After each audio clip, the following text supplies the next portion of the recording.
കർത്താവായ യേശു ക്രിസ്തുവിന്റെ അതിപരിശുദ്ധ നാമം വാഴ്ത്തപ്പെടുമാറാകട്ടെ. അനുഗ്രഹീതമായ നല്ല ദിവസത്തിനായിട്ട് ഞാൻ എൻ്റെ ദൈവത്തെ നന്ദിയോടെ സ്തുതിക്കുന്നു. തുറന്നോസിന്റെ പാഠശാല എന്ന ഈ ബൈബിൾ ക്ലാസിന്റെ 82ാമത്തെ സെഷനിലേക്ക് നാം കടന്നു വന്നിരിക്കുകയാണ്. ദ ബുക്ക് ഓഫ് ആക്ട്സ്, അപ്പോസ്തല പ്രവൃത്തികളുടെ പുസ്തകത്തിൽ നിന്ന് നാം തുടർമാനമായിട്ട് പഠിച്ചുകൊണ്ടിരിക്കുകയാണ്. 8ാം അധ്യായം കഴിഞ്ഞ ആഴ്ചയിൽ നമുക്ക് പഠിച്ച് തീരുവാനായിട്ട് ഇടയായി. ഇന്ന് 9ാം അധ്യായത്തിലേക്ക് നമ്മൾ കടക്കുകയാണ്. അതിനായിട്ട് ദൈവം നമ്മളെ സഹായിക്കട്ടെ. എല്ലാവരും ഉത്സാഹത്തോടെ ഈ കാര്യങ്ങൾ മനസ്സിലാക്കുകയും വചനത്തിൽ പഠിക്കുന്നത് അങ്ങനെ തന്നെയോ എന്ന് തിരുവചനത്തിൽ ചിന്തിക്കുകയും തിരിഞ്ഞു നോക്കി അതിനെ മനസ്സിലാക്കി പോവുകയും ഒക്കെ ചെയ്യുന്നത് ഓർത്ത് ഞാൻ ദൈവത്തെ സ്തുതിക്കുന്നു. പഠിക്കുന്നിടത്ത് എന്തെങ്കിലും സംശയമുണ്ടെന്നുണ്ടെങ്കിൽ തീർച്ചയായിട്ടും ചോദിക്കുവാനുള്ള സാവകാശം നിങ്ങൾക്കുണ്ട്. ആ കാര്യങ്ങളെല്ലാം ചോദിച്ച് ഒരു ഡൗട്ട് പോലും ബാക്കി വയ്ക്കാതെ വേണം നമ്മൾ മുന്നോട്ട് പോകുവാനായിട്ട്. ദൈവം അതിനായിട്ട് നമ്മളെ സഹായിക്കട്ടെ. ഈ ദിവസങ്ങളൊക്കെ ദുഃഖവെള്ളിയും ഈസ്റ്ററും ഒക്കെ ആയിട്ട് ലോകം ആഘോഷിക്കുമ്പോൾ വാസ്തവമായിട്ട് എന്താണ് ദുഃഖവെള്ളിയെന്നും എന്താണ് ക്രൂശിൽ കൂടി നടന്നതെന്നും ഉയർപ്പിന്റെ പ്രത്യേകത എന്താണ് ഉയർപ്പ് എന്നുമൊക്കെ മനസ്സിലാക്കുവാനും അതിന് പ്രകാരം അനുദിനം ജീവിക്കുവാനും ദൈവം നമുക്ക് ഭാഗ്യം തരുന്ന ഓർത്ത് ഞാൻ ദൈവത്തെ സ്തുതിക്കുന്നു. ഞാൻ ഇന്ന് അതിലേക്ക് കടക്കുന്നില്ല. ദൈവഹിതമായാൽ നാളത്തെ ഞായറാഴ്ചയിലെ ആരാധനയിൽ കർത്താവിന്റെ ക്രൂശീകരണത്തോടുള്ള ബന്ധത്തിൽ ഒരു ചെറിയ മെസ്സേജ് പറയുവാനായിട്ട് ആഗ്രഹിക്കുന്നു. അതുകൊണ്ട് ഞാൻ ഇന്ന് ആ വിഷയത്തിലേക്ക് കടക്കുന്നില്ല. നമ്മുടെ തുടർമാനമായ പഠനത്തിലേക്ക് വരികയാണ്. എന്നാൽ അപ്പോസ്തല പ്രവൃത്തികൾ 9ാം അധ്യായം തുടങ്ങുന്നതിന് മുൻപ് ഒരു ചോദ്യം ലഭിച്ചിട്ടുണ്ട്. ആ ചോദ്യത്തിന് മറുപടി പറഞ്ഞ് അതൊരു വാമപ്പ് സെക്ഷനായിട്ട് അതിന് മറുപടി പറഞ്ഞുകൊണ്ട് ഞാൻ 9ാമത്തെ അധ്യായത്തിലേക്ക് കടക്കാം എന്ന് വിചാരിക്കുകയാണ്.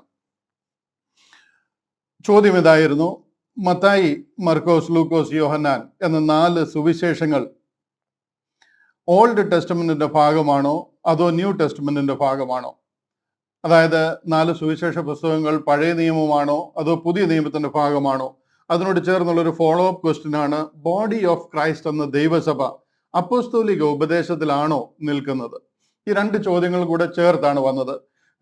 നല്ലൊരു ചോദ്യമായതുകൊണ്ട് ഞാൻ ഓർത്തു ഈ സെഷനിൽ തന്നെ അതിന് മറുപടി പറയാം. അപ്പോൾ എല്ലാവർക്കും അതിന് ആൻസർ ലഭിക്കുമല്ലോ എന്ന് കരുതി. മത്തായി, മർക്കോസ്, ലൂക്കോസ് എന്ന 4 സുവിശേഷം. നമുക്കറിയാം പുതിയ നിയമം ആരംഭിക്കുന്നത് തന്നെ മത്തായിയുടെ സുവിശേഷത്തിൽ നിന്നാണ്. ഈ പുസ്തകങ്ങൾ ആക്ച്വലി ഓൾഡ് ടെസ്റ്റ്മെന്റിന്റെ ഭാഗമാണോ അതോ ന്യൂ ടെസ്റ്റ്മെന്റിന്റെ ഭാഗമാണോ എന്നാണ് പ്രാരംഭമായിട്ടുള്ള ചോദ്യം. 2, ബോഡി ഓഫ് ക്രൈസ്റ്റ് എന്ന ദൈവസഭ അപ്പസ്തോലിക ഉപദേശത്തിലാണോ നിൽക്കുന്നത് അതോ ഈ റൈറ്റ്ലി ഡിവൈഡ് എന്നും ഡിസ്പെൻസേഷൻ ഓഫ് ഗ്രേസ് എന്നും കേൾക്കുമ്പോൾ ജനത്തിനൊരു സംശയം, അതിന് അപ്പസ്തോലിക ഉപദേശം അല്ലേ എന്ന്. ഈ 2 ചോദ്യങ്ങൾക്കും ഉള്ള ഷോർട്ട് ആൻസർ ഞാൻ ആദ്യം പറയാം. പെട്ടെന്ന് ഒരു ക്വിക്ക് ആൻസർ പെട്ടെന്ന് പറയാം. അതിനുശേഷം ഞാൻ അതിനെ ഒരല്പം കൂടി എലാബറേറ്റ് ചെയ്യാം നിങ്ങൾക്ക് മനസ്സിലാകുന്ന രീതിയിൽ. അതിനുശേഷം നമ്മൾ 9ാമത്തെ അധ്യായത്തിലേക്ക് കടക്കുന്നതായിരിക്കും. 1ാമത്തെ ചോദ്യം മത്തായി, മർക്കോസ്, ലൂക്കോസ് 4 സുവിശേഷങ്ങളെ കുറിച്ചായിരുന്നു. അത് ഓൾഡ് ടെസ്റ്റ്മെന്റിന്റെ ഭാഗം ആയിരിക്കണമായിരുന്നു. അത് ന്യൂ ടെസ്റ്റ്മെന്റിന്റെ ഭാഗമാണെന്ന് നമുക്ക് എല്ലാവർക്കും അറിയാം.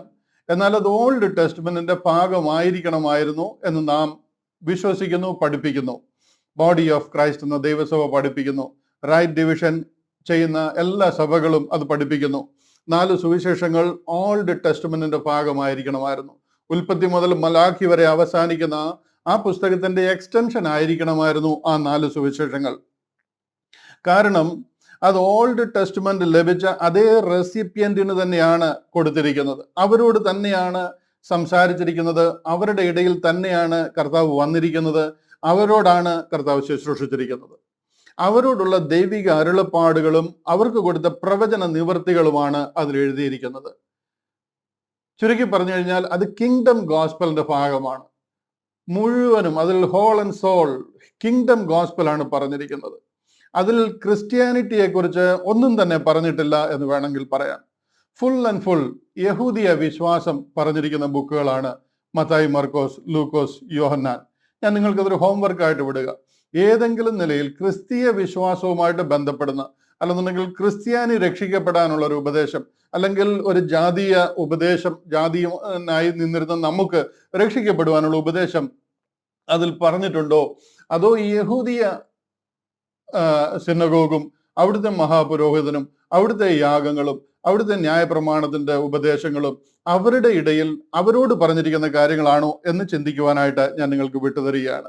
ചുരുക്കി പറഞ്ഞു കഴിഞ്ഞാൽ 4 സുവിശേഷങ്ങൾ മത്തായി, മർക്കോസ്, ലൂക്കോസ്, യോഹന്നാൻ അത് ഓൾഡ് ടെസ്റ്റ്മെന്റിന്റെ ഭാഗം ആയിരിക്കണമായിരുന്നു. എന്നാൽ അൺഫോർച്ചുനേറ്റ്ലി അത് ന്യൂ ടെസ്റ്റ്മെന്റിന്റെ ഭാഗമായി തീർന്നു. അതുകൊണ്ട് ഒത്തിരി കോംപ്ലിക്കേഷൻസ് ക്രിസ്ത്യാനിറ്റിയിൽ ഉണ്ടായിട്ടുണ്ട്.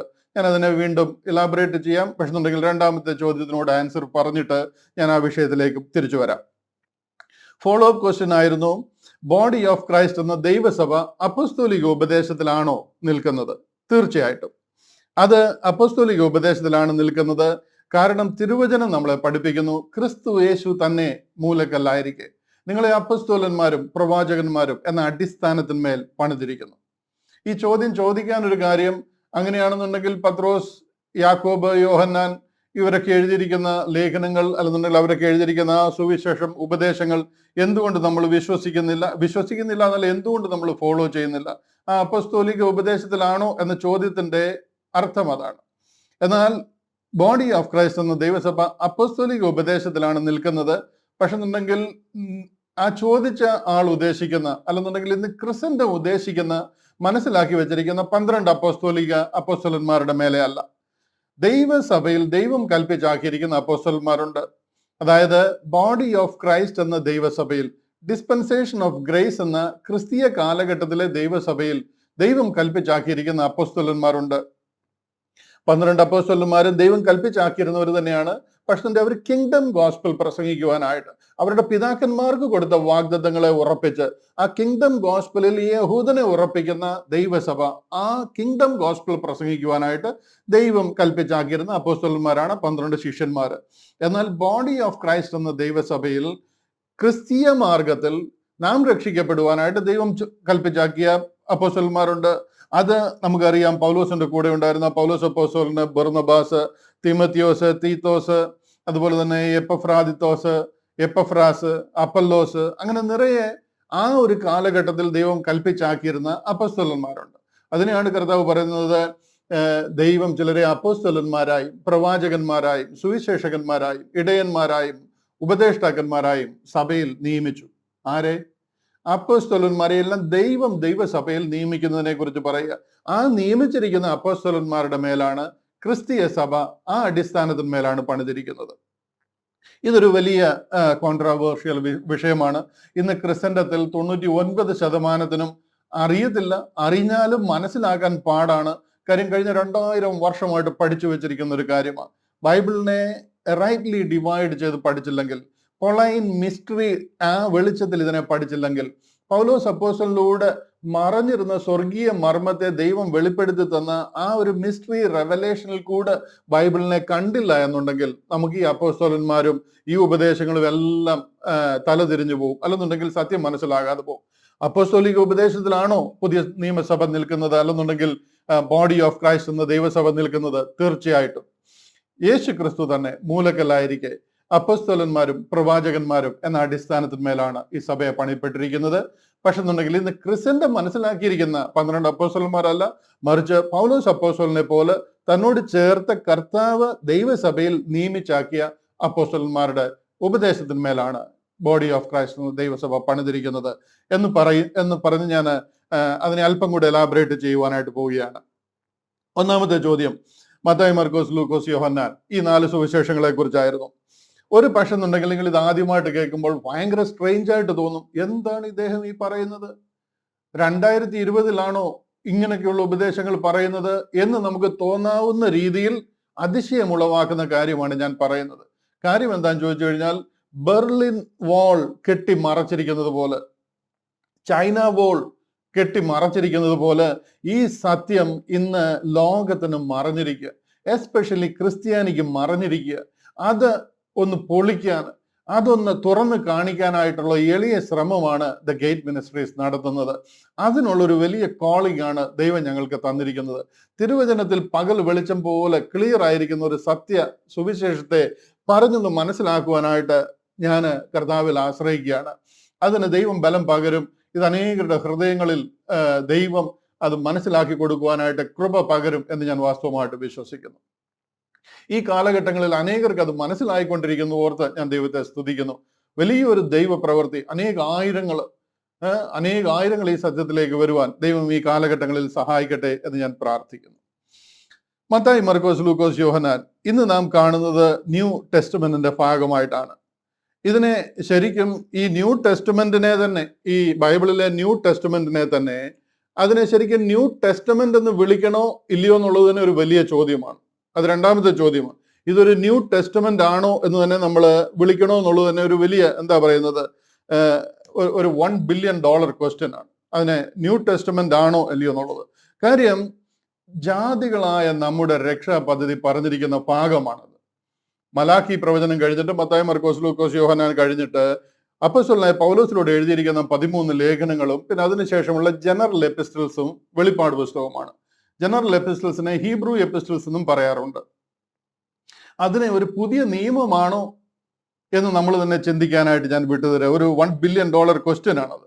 കാര്യം ജാതികളായ നമ്മുടെ രക്ഷാ പദ്ധതി ദൈവം ഒരു വ്യവസ്ഥയിൽ കൂടിയും ഒരു നിയമത്തിൽ കൂടിയും അല്ല ചെയ്തിരിക്കുന്നത്. പുതിയ നിയമം എന്നൊക്കെ പറയുമ്പോഴത്തേന് അത് നമ്മളുമായിട്ട് ദൈവം ഒരു നിയമവും ചെയ്തിട്ടില്ല. ഒരു നിയമം ചെയ്യാനും മാത്രം നമ്മളില്ല. ജാതികളായിരുന്ന നമ്മളെ വഴിത്തലയ്ക്കൽ നിന്നിരുന്നവരായ നമ്മൾ അക്കാലത്ത് നാം ക്രിസ്തുവിനെ കൂടാതെ ഉള്ളവരാ. ഇസ്രായേൽ പൗരതയോട് സംബന്ധമില്ലാത്തവരാ. വാഗ്ദത്തത്തിന്റെ നിയമങ്ങൾക്ക് അന്യരും പ്രത്യാശയില്ലാത്തവരും ലോകത്തിൽ ദൈവമില്ലാത്തവരും. നമ്മളുമായിട്ട് എന്ത് നിയമമാണ് ദൈവം ചെയ്യേണ്ടത്? വഴിത്തലയ്ക്കൽ കിടന്നിരുന്നവരായ അർത്തമീസ് ദേവിയെ ആരാധിച്ച് തമ്മൂസിനെ ആരാധിച്ച് നിന്നിരുന്ന ജാതീയ ജനങ്ങൾ കർത്താവിന്റെ കരുണയാൽ രക്ഷിക്കപ്പെട്ട ഒരു ഗ്രൂപ്പാണ് നമ്മൾ. ദൈവത്തിന്റെ കൃപയാൽ രക്ഷിക്കപ്പെട്ട ഒരു രക്ഷിത ഗണമാണ്. ഇവിടെ നമ്മളുമായിട്ട് ദൈവം നിയമം ചെയ്തിട്ടോ നമ്മൾ എന്തൊക്കെയോ നിയമം പാലിച്ചിട്ടോ ഒന്നും ക്രിസ്ത്യാനികളായവരല്ല നമ്മൾ. ക്രിസ്തീയ വിശ്വാസത്തിന്റെ അടിസ്ഥാനത്തിൽ ഒരു നിയമവും. Just because of the grace of God V R saved. കർത്താവിന്റെ കരുണ നിമിത്തം നാം ചെയ്ത നീതി പ്രവർത്തികളാൽ അല്ല, കർത്താവിന്റെ കരുണയാൽ രക്ഷിക്കപ്പെട്ട ഒരു ഗ്രൂപ്പാണ് ക്രിസ്ത്യാനികൾ എന്ന് പറയുന്നത്. ഇവിടെ ഒരു പുതിയ നിയമവും നമ്മളുമായിട്ട് ചെയ്തിട്ടില്ല. ദൈവം നിയമം ചെയ്യുമെന്നൊക്കെ പറഞ്ഞിട്ടുണ്ട്. പക്ഷെ പറഞ്ഞിരിക്കുന്നത് നമ്മളോടാണ്, യഹൂദനോട്. അവരോട് ദൈവം പഴയ ഒരു നിയമം ചെയ്തു. അവരുടെ പിതാക്കന്മാർ ആ നിയമം സ്വീകരിച്ചു, അവരത് അനുസരിച്ചില്ല. അതുകൊണ്ട് ദൈവം അവരോട് പുതിയൊരു നിയമം ചെയ്യുമെന്ന് പറഞ്ഞിട്ടുണ്ട്. ഞാൻ അതിലേക്ക് വരാം. യിരെമ്യാ പ്രവചനം 31-ാമത്തെ അധ്യായം 31 മുതൽ 34 വരെ വായിച്ചു കഴിഞ്ഞാൽ നിങ്ങൾക്ക് കാണാം, ഞാൻ ഇസ്രായേൽ ഗ്രഹത്തോടും യഹൂദ ഗ്രഹത്തോടും പുതിയൊരു നിയമം ചെയ്യുന്ന കാലം വരും. ദൈവം പുതിയ നിയമം ചെയ്യുമെന്ന് പറഞ്ഞിട്ടുണ്ട്. പക്ഷെ എന്നുണ്ടെങ്കിൽ അത് നമ്മളോട് നിയമം ചെയ്യുന്ന കാര്യമല്ല പറയുന്നത്. നമ്മളോട് ദൈവം ഒരു നിയമവും ചെയ്തിട്ടില്ല. ഹല്ലേലൂയ. ഇവിടെ കൃപയാൽ കർത്താവിലെ വിശ്വാസം മൂലം നാം രക്ഷിക്കപ്പെട്ടവരാ. അപ്പോസ്തല പ്രവൃത്തികൾ 9 മുതൽ ഈ പുസ്തകം നോക്കിക്കഴിഞ്ഞാൽ അപ്പോസ്തല പ്രവൃത്തികൾ 9 മുതൽ നമ്മൾ ഇന്ന് പഠിക്കാൻ തുടങ്ങുന്ന ഭാഗം മുതൽ റോമാലേഖനം മുതൽ ഫിലമോൻ എഴുതിയ ലേഖനം വരെ ക്രിസ്തീയ വിളിയും പ്രത്യാശയും പറഞ്ഞിരിക്കുക. അത് പ്യൂർലി കൃപയാൽ വിശ്വാസം മൂലം രക്ഷിക്കപ്പെടുന്ന പദ്ധതിയാണ്. അതിനു മുൻപും പിൻപും ഒക്കെ പറഞ്ഞിരിക്കുന്നത് കിങ്ഡം ഗോസ്പൽ ആണ്. അതിനു മുൻപ് പറഞ്ഞിരിക്കുന്നത് അവരുടെ വിളിയും അവർക്ക് സ്വർഗരാജ്യം ദൈവം കൊടുക്കുന്ന ദൈവിക പദ്ധതിയും അബ്രഹാമിന് ദൈവം വാഗ്ദത്തം കൊടുത്തിരിക്കുന്ന പദ്ധതിയാണ്. നമുക്കറിയാം അവർക്കൊരു രാജ്യം ദൈവം ശാശ്വത അവകാശമായിട്ട് കൊടുക്കും. ഒരു രാജാവ് അതിനെ നീതിയോടെ നിത്യം വാഴും. ഒരു കല്ല് കൈതൊടാതെ പൊറഞ്ഞു വരും. അന്ന് വരെ ഉണ്ടായിരുന്ന ഭരണകൂടത്തെ എല്ലാം അത് അടിക്കുകയും അതെല്ലാം പൊടിയായി ധൂളിയായി പോവുകയും ആ കല്ല് മഹാപർവ്വതമായി വളരുകയും അതൊരു ശാശ്വത അവകാശമായി തീരുകയും ചെയ്യും. അതാണ് അവരുടെ പ്രോമിസ്. കിങ്ഡം ഓഫ് ഹെവൻ, സ്വർഗരാജ്യം. സ്വർഗസ്ഥനായ ഞങ്ങളുടെ പിതാവേ, നിന്റെ രാജ്യം വരണമേ, നിന്റെ ഇഷ്ടം സ്വർഗത്തിലെ പോലെ ഭൂമിയിലുമാകണമേ. കർത്താവായ യേശു ക്രിസ്തു അതിനെ രാജാതിരാജാവായിട്ട് വാഴുന്ന ഒരു വലിയ പ്രത്യാശയിലാണ് അവരായിരിക്കുന്നത്. അതവരുടെ പിതാക്കന്മാർ മുതലേ കാത്തിരിക്കുന്നതാണ്. അബ്രഹാം കാത്തിരുന്നത് അതാണ്. അബ്രഹാം തന്റെ വാഗ്ദത്തത്തിന്റെ ഭാഗമായ ഇസഹാക്കിനെ യാക്കോബിനെ ഒക്കെ ചേർത്തുകൊണ്ട് കൂടാരങ്ങളിൽ പാർത്തുകൊണ്ട് ദൈവം ശില്പിയായി നിർമ്മിച്ചതും അടിസ്ഥാനങ്ങളുള്ളതുമായ ആ ഭവനത്തിന് വേണ്ടിയാണ് കാത്തിരുന്നത്. അതാണ് കർത്താവ് ഇവിടെ പറഞ്ഞ് പിതാക്കന്മാർക്ക് കൊടുത്ത വാഗ്ദത്തങ്ങളെ ഉറപ്പിക്കേണ്ടതിന് ക്രിസ്തു പരിച്ഛേദനക്കാർക്ക് ശുശ്രൂഷക്കാരനായി തീർന്നു. അതിനുവേണ്ടി കർത്താവ് ലോകത്തിൽ വരുന്ന കാര്യം പറഞ്ഞിരിക്കുന്ന പുസ്തകമാണ് മത്തായി, മർക്കോസ്, ലൂക്കോസ്, യോഹന്നാൻ എന്ന പുസ്തകം. പുതിയ നിയമം എന്നുള്ള വിഭജനം ശരിക്കും പറഞ്ഞു കഴിഞ്ഞാൽ ഇതിൽ നമ്മൾ പുതിയ നിയമം എന്ന് പറയുന്ന ആ ഒരു വിഭജനം കാണാൻ കാര്യം ഇതിനെ റോങ്ലി ഡിവൈഡ് ചെയ്തിരിക്കുന്നുണ്ട്. തിരുവചനത്തെ റോങ്ലി ഡിവൈഡ് ചെയ്ത കാരണമാണ് ഇന്ന് നാം കാണുന്ന ആ ന്യൂ ടെസ്റ്റമെന്റ് എന്ന് പറയുന്ന ഒരു വിഭജനം കാണുന്നത്. ഇന്ന് ഇത് വിഭജിച്ചിരിക്കുന്നത്, അല്ലെങ്കിൽ ഓൾഡ് ടെസ്റ്റമെന്റ് എന്ന് ന്യൂ ടെസ്റ്റമെന്റ് എന്ന് പറഞ്ഞ് വിഭജിച്ചിരിക്കുന്നത് പൊളൈൻ റെവലേഷന്റെ യാതൊരു ബേസിസിലുമല്ല. പൗലോസ് അപ്പോസ്തലന് കിട്ടിയിരിക്കുന്ന ആ ഒരു പൊളൈൻ റെവലേഷൻ, പോളിന് കിട്ടിയിരിക്കുന്ന ആ വെളിപ്പാട് എന്താണെന്ന് പോലും ഈ വിഭജിച്ചിരിക്കുന്ന ആൾക്കാർക്ക് അറിയത്തില്ല. പൊളിറ്റിക്കലി ഭരണ സൗകര്യാർത്ഥം ഉള്ള ഒരു വിഭജനമാണ് ഇവിടെ നടന്നിരിക്കുന്നത്. ഞാൻ പല ആവർത്തി കാണിച്ചിട്ടുള്ളത് കൊണ്ട് ഞാൻ ആ ഒരു ഫോട്ടോയിലേക്കൊന്നും പോകുന്നില്ല. നിങ്ങൾക്ക് കോൺസ്റ്റന്റൈൻ ചക്രവർത്തിയും നമ്മുടെ സഭാപിതാക്കന്മാരെന്നറിയപ്പെടുന്ന സഭാപിതാക്കന്മാർ, അതായത് Athanasius, Ignatius, Augustine, Jerome, Justin Martyr, Chrysostom, ഇതുപോലുള്ള സഭാപിതാക്കന്മാർ ഒക്കെ ചേർന്ന് ആ കാലഘട്ടത്തിൽ അനേക സിനഡുകൾ ചേർന്ന് അവർ ക്രിസ്തീയ വിശ്വാസത്തെ എഴുതിയുണ്ടാക്കി അതിന് പ്രകാരം കാര്യങ്ങൾ ഫോളോ ചെയ്യുവാനായിട്ടും ഓർത്തഡോക്സി, ഈസ്റ്റേൺ ഓർത്തഡോക്സി ബേസിസിൽ കാര്യങ്ങൾ കൊണ്ടുപോയിരുന്നു. അന്ന് AD 325 എന്താ പറയുന്നത്, നിക്കിയ കൗൺസിലൊക്കെ കൂടുമ്പോഴാണ് ഫൈനലി ഈ പുസ്തകങ്ങളുടെ ഒരു വിഭജനവും ആ കാര്യങ്ങളും ഒക്കെ ഒരു രൂപത്തിൽ കൊണ്ടുവരുന്നത്. AD 400-കളിലാണ് പൂർണ്ണമായിട്ട് ഈ പുസ്തകത്തെ ന്യൂ ടെസ്റ്റ്മെന്റും ഓൾഡ് ടെസ്റ്റ്മെന്റുമായിട്ടൊക്കെ വിഭജിച്ച് മാറ്റുന്നത്. ഇതെല്ലാം ആക്ച്വലി ഒരു പൊളിറ്റിക്കൽ ഭരണ സൗകര്യാർത്ഥം രാഷ്ട്രീയപരമായിട്ട് അവർക്ക് എങ്ങനെ കാര്യങ്ങളെ കൊണ്ടുപോകാൻ പറ്റും എന്നുള്ള രീതിയിൽ ഒരു വിഭജനമാണ് നടന്നത്. പോരാ എന്നുണ്ടെന്നുണ്ടെങ്കിൽ യഹൂദൻ യേശു ക്രിസ്തുവിനെ അവരുടെ മശീഹയായിട്ട് അംഗീകരിച്ചിട്ടില്ല. യഹൂദൻ as a whole, Israel as a whole നോക്കിക്കഴിഞ്ഞാൽ ഒരു വലിയ രാജ്യമായിട്ട് അവർ യേശു ക്രിസ്തുവിനെ മശീഹയായിട്ട് അംഗീകരിച്ചിട്ടില്ല. അതുകൊണ്ട് തന്നെ കർത്താവിന്റെ ഈ ലോകത്തിലെ മിനിസ്ട്രിയും ലോകത്തിൽ കർത്താവ് ചെയ്ത പ്രവൃത്തികളും വർണ്ണിക്കുന്ന മത്തായി, മർക്കോസ്, ലൂക്കോസ്, യോഹന്നാൻ എന്ന പുസ്തകങ്ങൾ അവരുടെ തനാക്കിന്റെ ഭാഗമായിട്ട് അവർ അംഗീകരിച്ചിട്ടില്ല. അവരതിന്റെ തനാക്കിന്റെ ഭാഗമായിട്ട് അവർക്ക് അംഗീകരിക്കുവാനായിട്ട് കഴിഞ്ഞിട്ടില്ല. അതുകൊണ്ട് തന്നെ ആ പുസ്തകത്തെ വളരെ സമയോചിതമായിട്ട് സൗകര്യാർത്ഥം ന്യൂ ടെസ്റ്റമെന്റ് എന്ന് പറഞ്ഞ് പുതിയ നിയമത്തിന്റെ ഭാഗമായിട്ട് അവർക്ക് ചേർക്കുവാനായിട്ട് കഴിഞ്ഞു. ഞാനിത് പറയുമ്പോൾ നിങ്ങൾക്ക് ഒരല്പം പോലും ഇതിൽ തെറ്റിദ്ധാരണ ഉണ്ടാകല്ല. കവർ ടു കവർ ഇത് ദൈവവചനമാണ്. ഇത് ഞാൻ എപ്പോഴും പറയാറുള്ളത് പോലെ സ്വർഗത്തിൽ എഴുതിയതിനു ശേഷമാണ് ഭൂമിയിൽ എഴുതിയത്. സ്വർഗത്തിൽ എന്നേക്കും സ്ഥിരമായിരിക്കുന്ന ദൈവവചനമായത്. ഇതിൽ ഏതെങ്കിലും എഴുതിയിരിക്കുന്ന പുസ്തകങ്ങൾക്ക് എന്തെങ്കിലും കുഴപ്പമുണ്ട് എന്നൊരിക്കലും തെറ്റിദ്ധരിക്കല്ല. കവർ ടു കവർ ഇത് ദൈവവചനവും ദൈവശ്വാസ്യവുമാണ്. പക്ഷെ എന്നുണ്ടെങ്കിൽ ഇതിനെ റൈറ്റ്ലി ഡിവൈഡ് ചെയ്യുന്നതിന് പകരം ഇതിനെ ഒരു ഡിവിഷൻ ഇവിടെ നടന്നിട്ടുണ്ട്. അതിനെക്കുറിച്ചാണ് ഞാൻ ഈ പറയുന്നത്. ഈ പുതിയ നിയമമെന്നും പഴയ നിയമം എന്ന് പറഞ്ഞ ഈ ഡിവിഷനെ പ്രോപ്പറായിട്ട് ചെയ്യാഞ്ഞത് കാരണം ക്രിസ്ത്യൻഡത്തിൽ വന്നിരിക്കുന്ന ഇന്ന് ക്രിസ്ത്യാനിക്ക് വന്നിരിക്കുന്ന ഏറ്റവും വലിയ അപജയത്തിന്റെ ഒരു പ്രധാന കാരണം ഈ വിഭജനമാണ്. അതുകൊണ്ടാണ് ഈ ചോദ്യത്തിന്റെ തന്നെ പ്രസക്തി. മത്തായി, മർക്കോസ്, ലൂക്കോസ്, യോഹന്നാൻ എന്ന 4 സുവിശേഷങ്ങൾ പുതിയ നിയമത്തിന്റെ ഭാഗമാണോ അതോ പഴയ നിയമത്തിന്റെ ഭാഗമാണോ എന്ന് ചോദിക്കാനുള്ള ചോദ്യത്തിന്റെ കാര്യം തന്നെ ഇതാണ്. ഇവിടെ ഒരു കാര്യം കൂടി നമ്മൾ മനസ്സിലാക്കണം. ഈ പുസ്തകം മനസ്സിലായോ, ആരാധനയ്ക്കും അവരവരുടെ പ്രത്യാശയ്ക്കുമായിട്ട് ഉപയോഗിക്കുന്ന 2 വലിയ ജാതികളുണ്ട്, 2 വലിയ ഗ്രൂപ്പുകളുണ്ട്. ആരാന്നറിയാമോ? ഒന്ന് യഹൂദനും ഒന്ന് ക്രിസ്ത്യാനിയും. അവർ 2 പേരും ഉപയോഗിക്കുന്നത് ഈ പുസ്തകമാണ്, ഈ ബൈബിളാണ്. അപ്പൊ നമുക്കൊരു സംശയം തോന്നാം, അവരുപയോഗിക്കുന്നത് തനാഖല്ലേ? യെസ്, അവരുപയോഗിക്കുന്നത് തനാഖാണ്. ആ തനാഖ് എന്ന് പറയുന്നതാണ് ഇത്. ഈ പുസ്തകത്തിന്റെ ഓൾഡ് ടെസ്റ്റ്മെന്റ് എന്ന് നമ്മൾ പറയുന്ന ഇത്രയും ഭാഗം, അതായത് ഉൽപ്പത്തി മുതൽ മലാഖി വരെ ഇവിടം വരെയുള്ള പുസ്തകങ്ങളാണ് അവരുടെ തനാഖ് എന്ന് പറയുന്നത്. ആ തനാഖിൽ 3 ഭാഗമായിട്ട് അതിനെ തിരിച്ചിരിക്കുന്നത്: തോറ, നെവീം, കെത്തുവീം. തോറ എന്ന് പറയുന്നതാണ് പഞ്ചഗ്രന്ഥങ്ങൾ അല്ലെങ്കിൽ പെന്റാറ്റുക്ക്, ആദ്യത്തെ 5 പുസ്തകങ്ങൾ. ഉൽപ്പത്തി, പുറപ്പാട്, ലേവ്യ, സംഖ്യ, ആവർത്തനം. ഇതാണ് അവരുടെ ആദ്യത്തെ 5 പുസ്തകം. അതിനെയാണ് തോറ അല്ലെങ്കിൽ നിയമം എന്ന് പറയുന്നത്. ന്യായപ്രമാണം, മോശയ്ക്ക് ദൈവം കൊടുത്ത ന്യായപ്രമാണമാണ്. അതിനടുത്തതായിട്ട് എഴുതിയിരിക്കുന്നത് നെവീം എന്ന് പറയും, അതായത് നബികൾ, അതായത് പ്രവാചക പുസ്തകങ്ങൾ. മനസ്സിലായോ? അവർക്ക് ആ പ്രവാചക പുസ്തകങ്ങൾ. അതിനുശേഷം കെത്തുവീം എന്ന് പറയും. തോറ, നെവീം, കെത്തുവീം. ഇതിനെയാണ് തനാഖ് എന്ന് പറയുന്നത്. തനാഖ് എന്ന് പറയുന്നത് തന്നെ അതുകൊണ്ടാണ്. തനാഖ് എന്ന് പറയുന്ന പുസ്തകമാണ് നമ്മുടെ ഓൾഡ് ടെസ്റ്റ്മെന്റ്. ഇതിലൊരു വള്ളിയാകട്ടെ പൊള്ളിയാകട്ടെ തനാഖിൽ കൂടുതലുമില്ല കുറവുമില്ല. This is exactly what is the Tanakh. നമ്മുടെ ഓൾഡ് ടെസ്റ്റ്മെന്റ് തന്നെയാണ് അവരുടെ തനാഖ് എന്ന് പറയുന്നത്. നമുക്ക് 39 പുസ്തകമുണ്ട്, അവർക്ക് 24 പുസ്തകമേ ഉള്ളൂ എന്നൊരു വ്യത്യാസമേ ഉള്ളൂ. ആ 24 പുസ്തകം ഉണ്ടാകാൻ കാരണം അതിനെ വിഭജിച്ചിരിക്കുന്ന ആ ഒരു കൺസോളിഡേഷനിൽ വന്നിരിക്കുന്ന ഒരു ചെറിയ മാറ്റമാണ്. അതായത് നമ്മൾ വിഭജിച്ചിരിക്കുന്നത് ഓരോ പുസ്തകങ്ങൾക്കും തനിത്തനിയായിട്ട് ഓരോന്നായിട്ട് നമ്മൾ അതിനെ കണ്ടിരിക്കുക. ഫോർ എക്സാമ്പിൾ, നമുക്ക് രാജാക്കന്മാരുടെ പുസ്തകം 2 ഉണ്ട്. 1 രാജ, 2 രാജ. ശമൂവേലിന്റെ പുസ്തകം 2 ഉണ്ട്. 1 ശമൂവേൽ, 2 ശമൂവേൽ. അവർക്ക് ഇതെല്ലാം ഒന്നേ ഉള്ളൂ. ഒരു രാജായേ ഉള്ളൂ, ഒരു ശമൂവേലേ ഉള്ളൂ, ഒരു ദിനവൃത്താന്തമേ ഉള്ളൂ. പിന്നെ അവരുടെ അവരുടെ എസ്രായും നെഹമ്യായും കൂടെ ചേർത്തിട്ട് ഒരു ബുക്കാണ്. മനസ്സിലായോ? അവിടെ തന്നെ നമ്മളിൽ നിന്ന് 4 ബുക്ക് കുറഞ്ഞു. 39 നിന്ന് 4 പോയി. ബാക്കി ഇനിയും 15, ഇനി ബാക്കിയുള്ളതിൽ 11 കൂടെ കുറയണം. അതെന്താണെന്നറിയാമോ? നമുക്കുള്ളത് 5 മേജർ പ്രോഫറ്റും 12 മൈനർ പ്രോഫറ്റുമാണ്.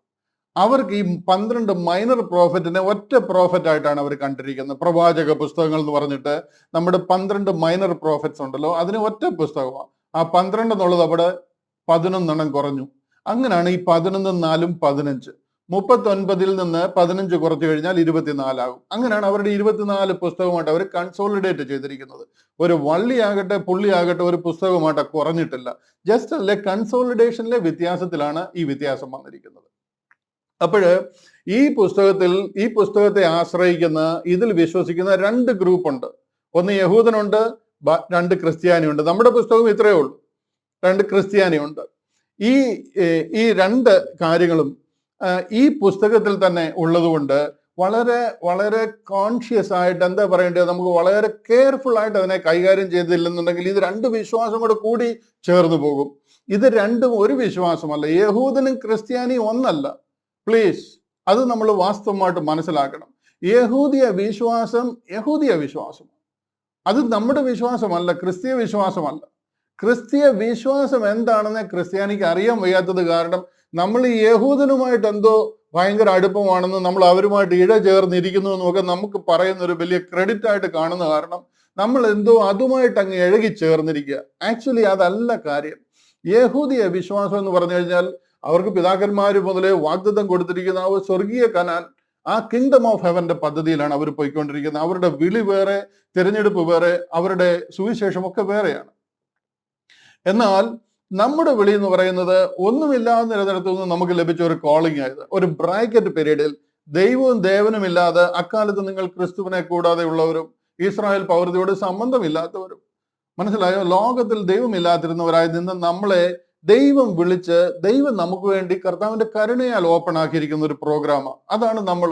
അത് എല്ലാ ജാതികൾക്കും സകല മനുഷ്യർക്കും രക്ഷപ്പെടുന്ന ദൈവിക പദ്ധതിയാണ്. അത് നാം സ്വർഗത്തിലേക്ക് പോകുന്നതും സ്വർഗത്തിൽ നിത്യം വസിക്കുന്നതുമായിട്ടുള്ള പദ്ധതിയാണ്. മനസ്സിലാകുന്നുണ്ടോ? ഒന്നങ്ങ് അമേരിക്കയ്ക്ക് പോകുന്ന പദ്ധതി, ഒന്ന് ഓസ്ട്രേലിയക്ക് പോകുന്ന പദ്ധതി, രണ്ടാ. ഒന്ന് സ്വർഗത്തിലേക്ക് പോകുന്നത്, ഒന്ന് ഭൂമിയിൽ നിൽക്കുന്നതുമായിട്ടുള്ള 2 ദൈവിക പദ്ധതികളാണ്. ഇത് രണ്ടും ദൈവിക പദ്ധതിയാണ്. ആദിയിൽ ദൈവം ആകാശവും ഭൂമിയും സൃഷ്ടിച്ചു. ഇത് രണ്ടും 2 ദൈവിക പദ്ധതിയാണ്. അത് രണ്ടും പറഞ്ഞിരിക്കുന്നത് ഇതാ. ഒരു പദ്ധതിയെ ദൈവം ആദ്യം വെളിപ്പെടുത്തിയിരുന്നുള്ളൂ. അപ്പോസ്തലനായ പൗലോസിനെ വിളിക്കുന്നത് വരെ ആദ്യത്തെ പദ്ധതിയെ വെളിപ്പെടുത്തിയിട്ടുള്ളൂ. യഹൂദന്റെ പദ്ധതി മാത്രമേ വെളിപ്പെടുത്തിയിട്ടുള്ളൂ. അതിനുശേഷം മർമ്മമായിരുന്ന പദ്ധതി വെളിപ്പെടുത്തിയതാണ് ക്രിസ്തീയ വിശ്വാസം എന്ന് പറയുന്നത്. ഇപ്പൊ നിങ്ങളൊന്ന് ആലോചിച്ച് നോക്കിയേ, ഇതിനെ പ്രോപ്പറായിട്ട് ഡിവൈഡ് ചെയ്തിട്ടില്ലെങ്കിൽ എന്തുമാത്രം കോംപ്ലിക്കേഷൻസ് ഇതിൽ കയറി വരാമെന്ന്. ആ സംഗതിയാണ് ഇന്ന് ക്രിസ്ത്യാനിറ്റിയിൽ നടന്നിരിക്കുന്നത്. നമ്മുടെ വിളി എന്താണെന്നറിയാൻ നമ്മൾ ഓവർലാപ്പായി യഹൂദിയ വിശ്വാസത്തിലേക്ക് കയറി പോയിരിക്കുന്നതിനാൽ അവിടുന്നുള്ള ഉപദേശങ്ങളൊക്കെ എടുത്തിരിക്കുന്ന, അവിടുന്ന് പൗരോഹിത്യം ആരംഭിച്ചു, അവിടുന്ന് ദൈവസഭ ആരംഭിച്ചു, നമ്മൾ പഴയ പാരമ്പര്യത്തിൽ വരുന്നു, 10 കൽപ്പന ഫോളോ ചെയ്യുന്നു. നമ്മുടെ വിളിയിൽ നിന്ന് നമ്മൾ എവിടെ മാറിപ്പോയെന്നറിയാമോ? ഇതാണ് ഒരു ഭയങ്കര തന്ത്രം ഇതിൽ നടന്നിരിക്കുന്നത്.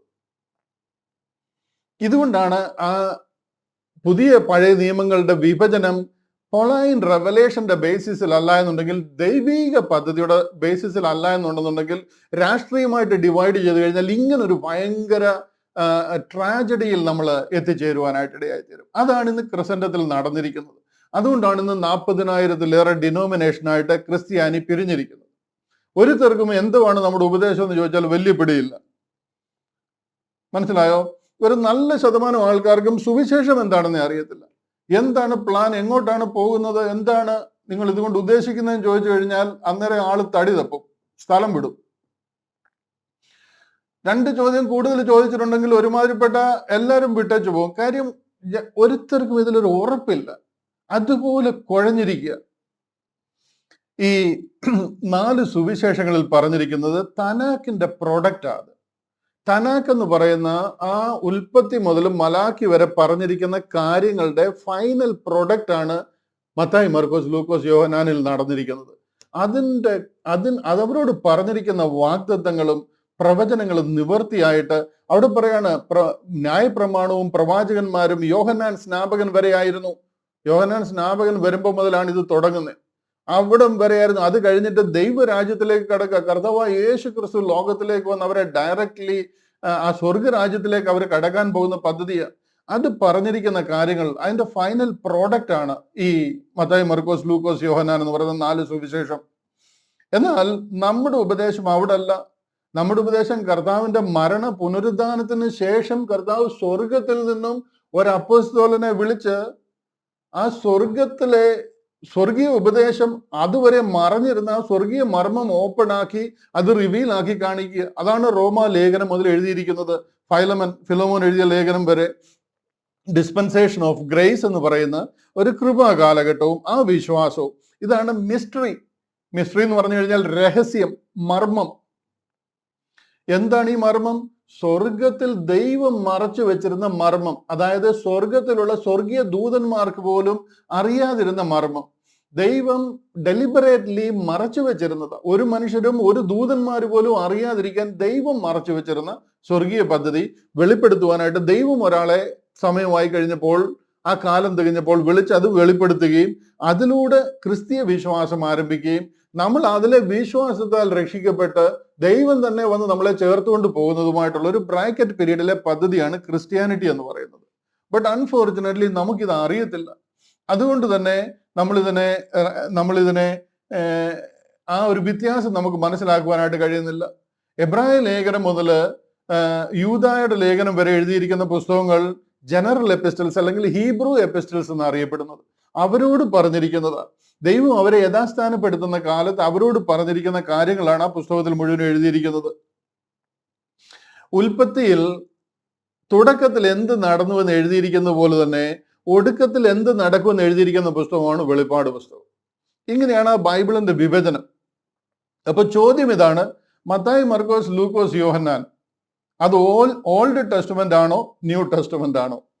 നിങ്ങൾ തന്നെ അതൊന്ന് ചിന്തിക്കുവാനായിട്ട് നിങ്ങൾക്ക് ഞാനത് വിട്ടുതരിക. ഇത്ര ക്ലിയർ ആണത്. അത് ഓൾഡ് ടെസ്റ്റ്മെന്റിന്റെ പ്രോഡക്റ്റ്, അതിന്റെ ഫൈനൽ പ്രോഡക്റ്റ്. ഓൾഡ് ടെസ്റ്റ്മെന്റിൽ എന്ത് പറഞ്ഞു നിർത്തിയോ, മലാഖി വരെ എന്ത് പറഞ്ഞു നിർത്തിയോ അതിന്റെ പ്രൊഡക്റ്റ് ആണ് മത്തായി, മർക്കോസ്, ലൂക്കോസ്, യോഹന്നാൻ. അവിടെ നിങ്ങൾ ഒരു ജാതിയനെയും കാണത്തില്ല. അത് മുഴുവനും യഹൂദനാണ്. കർത്താവ് യഹൂദിയയിൽ യെരുശലേമിൽ അവരോട് ശുശ്രൂഷിക്കുന്നതും കർത്താവ് ജനിക്കുന്നതും കർത്താവിന്റെ ശുശ്രൂഷയും കർത്താവിന്റെ മരണവും ഒക്കെ പറഞ്ഞിരിക്കുന്ന പുസ്തകമാണ്. അതിന്റെ അവസാന താളുകളിലാണ് കർത്താവിന്റെ മരണം പറഞ്ഞിരിക്കുന്നത്. മരണം പറഞ്ഞിരിക്കുന്നതും കർത്താവ് മരിക്കുന്നതായിട്ടും തോളോട് തല ചായച്ച് കർത്താവ് ക്രൂശിൽ മരിക്കുന്നതായിട്ടും ഒക്കെ പറഞ്ഞിരിക്കുന്നതല്ലാതെ എന്താണ് ആക്ച്വലി ക്രൂശിൽ നടക്കുന്നതെന്ന് അവിടെ ഒരുത്തർക്കും വെളിപ്പെട്ടിട്ടില്ല. അത് വെളിപ്പെടുത്താനാണ് ദൈവം പൗലോസ് അപ്പോസ്തലനെ വിളിക്കുന്നത്. അതാണ് the glory of the cross. അവിടുന്ന് കാര്യങ്ങൾ ആരംഭിക്കുക. ഇതാണ് ക്രിസ്ത്യാനിറ്റിയുടെ ബേസിസ് എന്ന് പറയുന്നത്. ഇത് സത്യത്തിൽ ഓൾഡ് ടെസ്റ്റ്മെന്റിന്റെ ഭാഗമാകണമായിരുന്നു. പക്ഷേ സൗകര്യാർത്ഥം അതിന്ന് ന്യൂ ടെസ്റ്റ്മെന്റിന്റെ ഭാഗമായിരിക്കുന്നു. ഓൾഡ് ടെസ്റ്റ്മെന്റ് ആയിരുന്നെങ്കിൽ ഇന്ന് ക്രിസ്തൻഡത്തിൽ 40,000 ഡിനോമിനേഷനുകൾ ഉണ്ടാകത്തില്ലായിരുന്നു. 1 അല്ലെങ്കിൽ 2 കൂടിയാൽ. കാര്യം ജനത്തിന് സത്യം അറിയാൻ പറ്റും. നമ്മുടെ രക്ഷാ പദ്ധതി എന്താണെന്ന് അറിയാൻ പറ്റും. റോമാ ലേഖനം മുതൽ ഫിലോമോൻ എഴുതിയ ലേഖനം വരെ നമുക്ക് ലഭിക്കുകയാണെന്നുണ്ടെങ്കിൽ നമ്മുടെ രക്ഷാ പദ്ധതി എന്താണെന്ന് നമുക്ക് അറിയാൻ പറ്റും.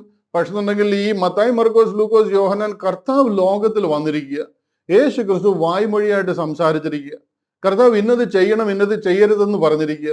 അതിനെക്കാട്ടി വലിയ സുവിശേഷമുണ്ടോ എന്നാണ് ചോദ്യം. കർത്താവിനെക്കാട്ടി വലിയ സുവിശേഷം അറിയിക്കുന്നവരിവിടെ ഉണ്ടോ എന്നുള്ളതാണ് ചോദ്യം. കർത്താവ് പറഞ്ഞു എന്നുള്ളതും വന്നു എന്നുള്ളതും എല്ലാം ശരിയായിരിക്കുമ്പോൾ തന്നെ അത് ആരോട് പറഞ്ഞു എന്നുകൂടൊന്ന് മനസ്സിലാക്കാനുള്ള ഒരു ആത്മീയ ഉത്തരവാദിത്വം നമുക്കുണ്ട്. കർത്താവ് ഇസ്രായേൽ പിതാക്കന്മാർക്ക് കൊടുത്ത വാഗ്ദത്തങ്ങളെ ഉറപ്പിക്കേണ്ടതിന് അവരോട് വന്ന് പറയുന്ന കാര്യങ്ങളാണ്. അവിടെ ഒരു ജാതീയ സ്ത്രീ വന്നിട്ട് കർത്താവ് അവളെ നോക്കുന്നു പോലുമില്ല. അവളോട് പറയുന്നത് മക്കളുടെ അപ്പം അതെടുത്ത് നായ്ക്കുട്ടികൾക്ക് ഇട്ടുകൊടുക്കത്തില്ല. പല ആവർത്തി ഞാൻ പറഞ്ഞിട്ടുള്ളതുകൊണ്ട് ഞാൻ അതിലേക്ക് കടക്കുന്നില്ല. അത്ര ക്ലിയർ ആണ് ആ കാര്യങ്ങൾ. യഹൂദന്മാരോട് പറഞ്ഞിരിക്കുന്ന കാര്യങ്ങളും അവരുടെ ഉപദേശത്തിന്റെ ഭാഗവുമാണ്. ഇന്ന് അതുകൊണ്ടാണ് ഇന്ന് 40,000-ലേറെ ഉപദേശങ്ങൾ പഴയ നിയമം മുതലേ കയറി എടുത്തിരിക്കുന്നത്. അതുകൊണ്ട് അങ്ങ് ശബത്ത് മുതലേ കയറി എടുത്തിരിക്കുന്നത്.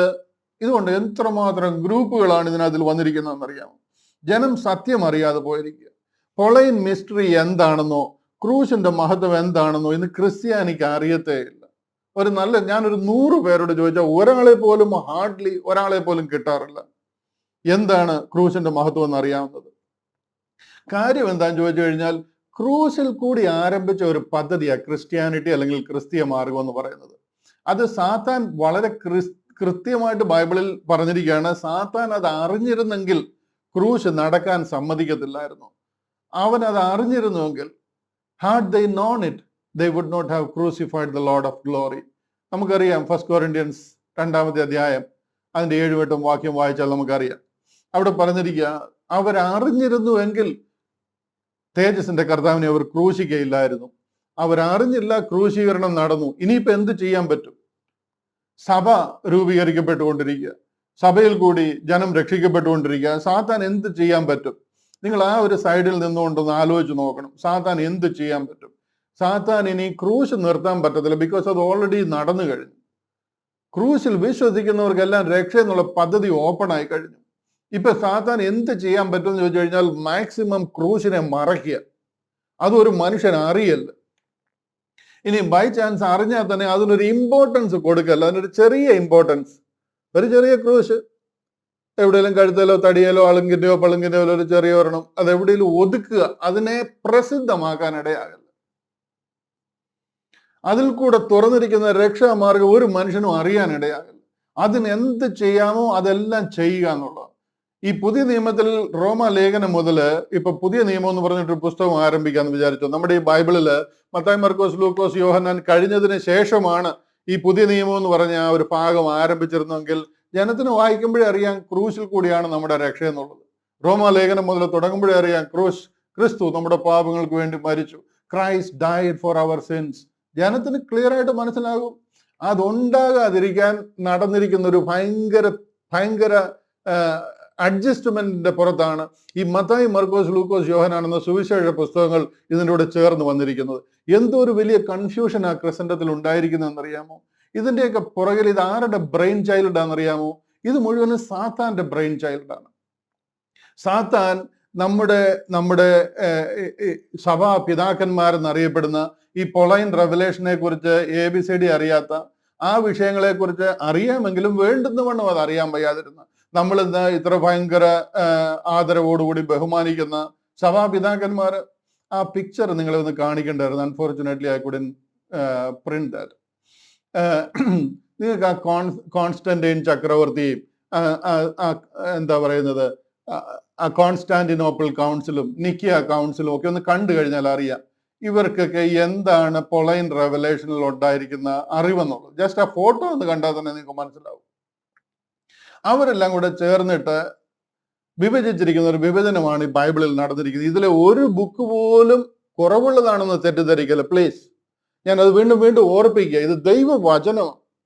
ദൈവത്തിന്റെ വചനം, സ്വർഗത്തിൽ സ്ഥിരമായിരിക്കുന്ന ദൈവവചനമാണ്.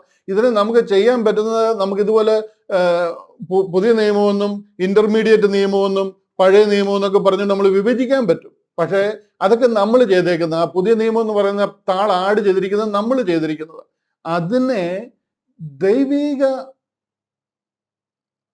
ദൈവിക കാഴ്ചപ്പാടോട് ചെയ്തത് കൊണ്ട് വന്നിരിക്കുന്ന കോംപ്ലിക്കേഷൻസ് ആണ് ഞാൻ പറഞ്ഞ് മനസ്സിലാക്കുന്നത്. കാര്യം ഈ ചോദ്യത്തിന്റെ പ്രസക്തി അവിടെ. മത്തായി, മർക്കോസ്, ലൂക്കോസ്, യോഹന്നാൻ ഓൾഡ് ടെസ്റ്റ്മെന്റ് ആണോ ന്യൂ ടെസ്റ്റ്മെന്റ് ആണോ? It's supposedly part of Old Testament ആണ്. പക്ഷെ എന്നുണ്ടെങ്കിൽ അൺഫോർച്ചുനേറ്റ്ലി അത് ന്യൂ ടെസ്റ്റ്മെന്റിന്റെ ഭാഗമായിരിക്കുക. ഇന്ന് 300 കോടി ക്രിസ്ത്യാനി ലോകത്തിലുണ്ട്. റഫ്ലി 299 കോടിക്കും ക്രിസ്ത്യാനിറ്റി എന്താണെന്ന് അറിയാത്തതിന്റെ കാര്യം, അതിന്റെ ഒരു മെയിൻ റീസൺ ഇതാണ്. കാര്യം നമ്മൾ വിശ്വസിക്കുന്ന മുഴുവനും കർത്താവ് ഇവിടെ വന്ന് ചെയ്തിരിക്കുന്നതും ആൾക്കാർക്ക് കടം കൊടുക്കുന്നതും, അല്ലെന്നുണ്ടെങ്കിൽ എന്താ പറയുന്നത്, ഒരു ചെകിട്ടത്ത് അടിച്ചു കഴിഞ്ഞാൽ മറ്റൊരു ചെകിടം കാണിച്ചു കൊടുക്കുന്നതും, അതുപോലെ ദൈവം പറഞ്ഞിരിക്കുന്ന കർത്താവ് യേശു ക്രിസ്തുവിന്റെ ലോകത്തിലെ മിനിസ്ട്രിയിൽ പറഞ്ഞിരിക്കുന്ന ഉപദേശങ്ങളും, സെർമൺ ഓഫ് ദ മൗണ്ട് ഗിരിപ്രഭാഷണത്തിൽ പറഞ്ഞിരിക്കുന്ന കാര്യങ്ങളും, സ്വർഗരാജ്യത്തിൽ ആര് കടക്കും ആര് കടക്കത്തില്ല, എന്റെ പ്രിയ സഹോദരി സഹോദര, അത് താങ്കളോട് പറഞ്ഞിരിക്കുന്നതല്ല. എന്ന് വരെ ക്രിസ്ത്യാനിക്ക് അത് മനസ്സിലാകുന്നില്ലയോ? നമ്മൾ ആക്ച്വലി നമ്മുടെ കോളിംഗ് എന്താണ്? നമ്മൾ ഇതുപോലെ ദുഃഖവെള്ളിയാഴ്ച കഞ്ഞിയും പയറും കുടിച്ചിട്ട് മലയും കയറി താടിക്ക് കൈയും കൊടുത്ത് ഇങ്ങനെ ഇരിക്കും. നമുക്ക് എന്താ നടന്നതെന്ന് അറിയത്തില്ല ആക്ച്വലി. ഞായറാഴ്ച ഉയർപ്പിൻ്റെ അന്ന് അടിച്ചു പൊളിച്ച് ബീഫും കാര്യങ്ങളും ഒക്കെ ആയിട്ട് നമ്മൾ നല്ല ചാപ്പാടൊക്കെ കഴിച്ച് സുഖമായിട്ട് കിടന്ന് ഉറങ്ങി. ഇതാണ് നമുക്കറിയാവുന്ന ക്രിസ്ത്യാനിറ്റി എന്ന് പറയുന്നത്. അതിന്റെ കാര്യം എന്താണെന്ന് ചോദിച്ചു കഴിഞ്ഞാൽ നമുക്ക് ക്രൂശ് എന്താണെന്നേ അറിയത്തില്ല, നമ്മുടെ വിളി എന്താണെന്ന് അറിയത്തില്ല, നമ്മൾ എങ്ങോട്ട് പോവുക എന്ന് നമുക്കറിയത്തില്ല. അതിൽ ഒരു മെയിൻ ഘടകമാണ്, അതിൻ്റെ ഒരു പ്രധാന കാരണമാണ് ഈ റോങ് ഡിവിഷൻ വന്നിരിക്കുന്നത്. ഞാൻ ഏകദേശം നിങ്ങളോട് ഈ കാര്യം ഒന്ന് പറഞ്ഞ് മനസ്സിലാക്കുന്നുണ്ട്, നിങ്ങൾ എൻ്റെ കൂടെ ഉണ്ട് എന്ന് ഞാൻ വിശ്വസിക്കുന്നു. ഓൾഡ് ടെസ്റ്റ്മെന്റിൽ ഉൽപ്പത്തിയിൽ യഹൂദിയ പദ്ധതിയും കർത്താവ് ലോകത്തിൽ വരുന്നതും പറഞ്ഞിരിക്കുന്നത്. ആ വാഗ്ദത്ത നിവൃത്തിയാണ് ഈ 4 സുവിശേഷങ്ങൾ കൂടെ നടക്കുന്നത്. സ്വർഗരാജ്യം സമീപിച്ചിരിക്കുന്നു, യേശു തന്നെ ക്രിസ്തു, അതാ അവരുടെ സുവിശേഷം, ഗ്രേറ്റ് കമ്മീഷൻ. സ്വർഗരാജ്യം സമീപിച്ചിരിക്കുന്നു എന്ന് ലോകം മുഴുവൻ ചിതറിക്കിടക്കുന്ന യഹൂദനെ പോയി അറിയിക്കണം. അതോടുകൂടി ആ പുസ്തകങ്ങൾ അവസാനിക്കുക. അവസാനത്തെ താളിൽ പറഞ്ഞിരിക്കുക, ഞാൻ സകല അധികാരം എനിക്ക് നൽകപ്പെട്ടിരിക്കുന്നു, പുറപ്പെട്ട പിതാവിന്റെയും പുത്രന്റെയും പരിശുദ്ധാത്മാവിന്റെ നാമത്തിൽ സ്നാനം കഴിപ്പിച്ചു. ഇത് താങ്കളോട് പറഞ്ഞിരിക്കുന്നതല്ല, താങ്കളുടെ വിളിയുമല്ല, താങ്കളുടെ പദ്ധതി അന്ന് ആരംഭിച്ചിട്ടുമില്ല. അതിന് വർഷങ്ങൾ കഴിഞ്ഞതിന് ശേഷമാണ് താങ്കളുടെ വിളി തന്നെ ആരംഭിക്കുന്നത്. ക്രിസ്തീയ മാർഗം എന്ന് പറയുന്നൊരു പദ്ധതി ആരംഭിക്കുന്നത് തന്നെ അതിന് ശേഷമാണ്. കർത്താവിന്റെ ഉയർപ്പിനും പുനരുദ്ധാനത്തിനും ഒരു വർഷത്തിനെങ്കിലും, ഞാനൊരു ഡേറ്റ് പറയുകയല്ല, അറ്റ്ലീസ്റ്റ് അത്രയെങ്കിലും കഴിഞ്ഞതിന് ശേഷം ഒരു ഏകദേശം ഐഡിയ കിട്ടാൻ വേണ്ടിയിട്ട് പറയുക. അതുകൊണ്ട് മത്തായി, മർക്കോസ്, ലൂക്കോസ്, യോഹന്നാൻ എന്ന 4 പുസ്തകങ്ങൾ ഓൾഡ് ടെസ്റ്റ്മെന്റ് ഭാഗം ആയിരിക്കണമായിരുന്നു. പക്ഷെ യഹൂദൻ കർത്താവിനെ മശിഹായിട്ട് അംഗീകരിക്കാഞ്ഞത് കാരണം അത് സമയോചിതമായി ന്യൂ ടെസ്റ്റ്മെന്റിന്റെ ഭാഗമായി തീരുവാനും ഒരു റോങ് ഡിവിഷൻ അതിൽ നടക്കാൻ ഇടയാകുകയും ചെയ്തു. അതിന്റെ ഫലമായി ഇന്ന് ക്രിസ്ത്യാനികൾ ഇത്രമാത്രം ഈ കാര്യങ്ങളിൽ നിന്ന് മാറിപ്പോവുകയും 40,000-ലേറെ ഡിനോമിനേഷനുകളായിട്ട് ചിതറിപ്പോവുകയും ചെയ്തു. ഇത്രയും പറഞ്ഞ സ്ഥിതിക്ക് ഞാൻ ഒരു കാര്യം കൂടെ പറയണം. ഇന്ന് ക്രിസ്ത്യാനിക്ക് ക്രൂശ് അതുകൊണ്ട് എന്താണെന്ന് അറിയത്തില്ല, നമ്മുടെ രക്ഷാ പദ്ധതി എന്താണെന്ന് അറിയത്തില്ല. ഐ വിൽ ചാലഞ്ച് യു, 100 പേരോട് നിങ്ങൾ ചോദിച്ചിട്ട് ഒരു 10 പേരെങ്കിലും അവരുടെ സുവിശേഷം എന്താണെന്ന് അറിയാമെന്ന് പറഞ്ഞു എന്നുണ്ടെങ്കിൽ ഞാനൊരു ചെറിയ സമ്മാനം നിങ്ങൾക്ക് തരാം. നിങ്ങളൊരു 100 പേരോട് ചോദിക്കുക, ഞാൻ അതിനകത്തിൽ കാണുമൊന്നും വേണ്ട, നിങ്ങൾ ആത്മാർത്ഥമായിട്ട് 100 പേരോട് ചോദിക്കുക, ഒരു 10 പേരെങ്കിലും ക്രിസ്ത്യാനി, വേറെ ആരോടും ചോദിക്കണം, വേറെ ആരോടെങ്കിലും ചോദിച്ചാൽ പിന്നെയും കുറച്ചുകൂടി വ്യക്തമായിട്ട് പറയും.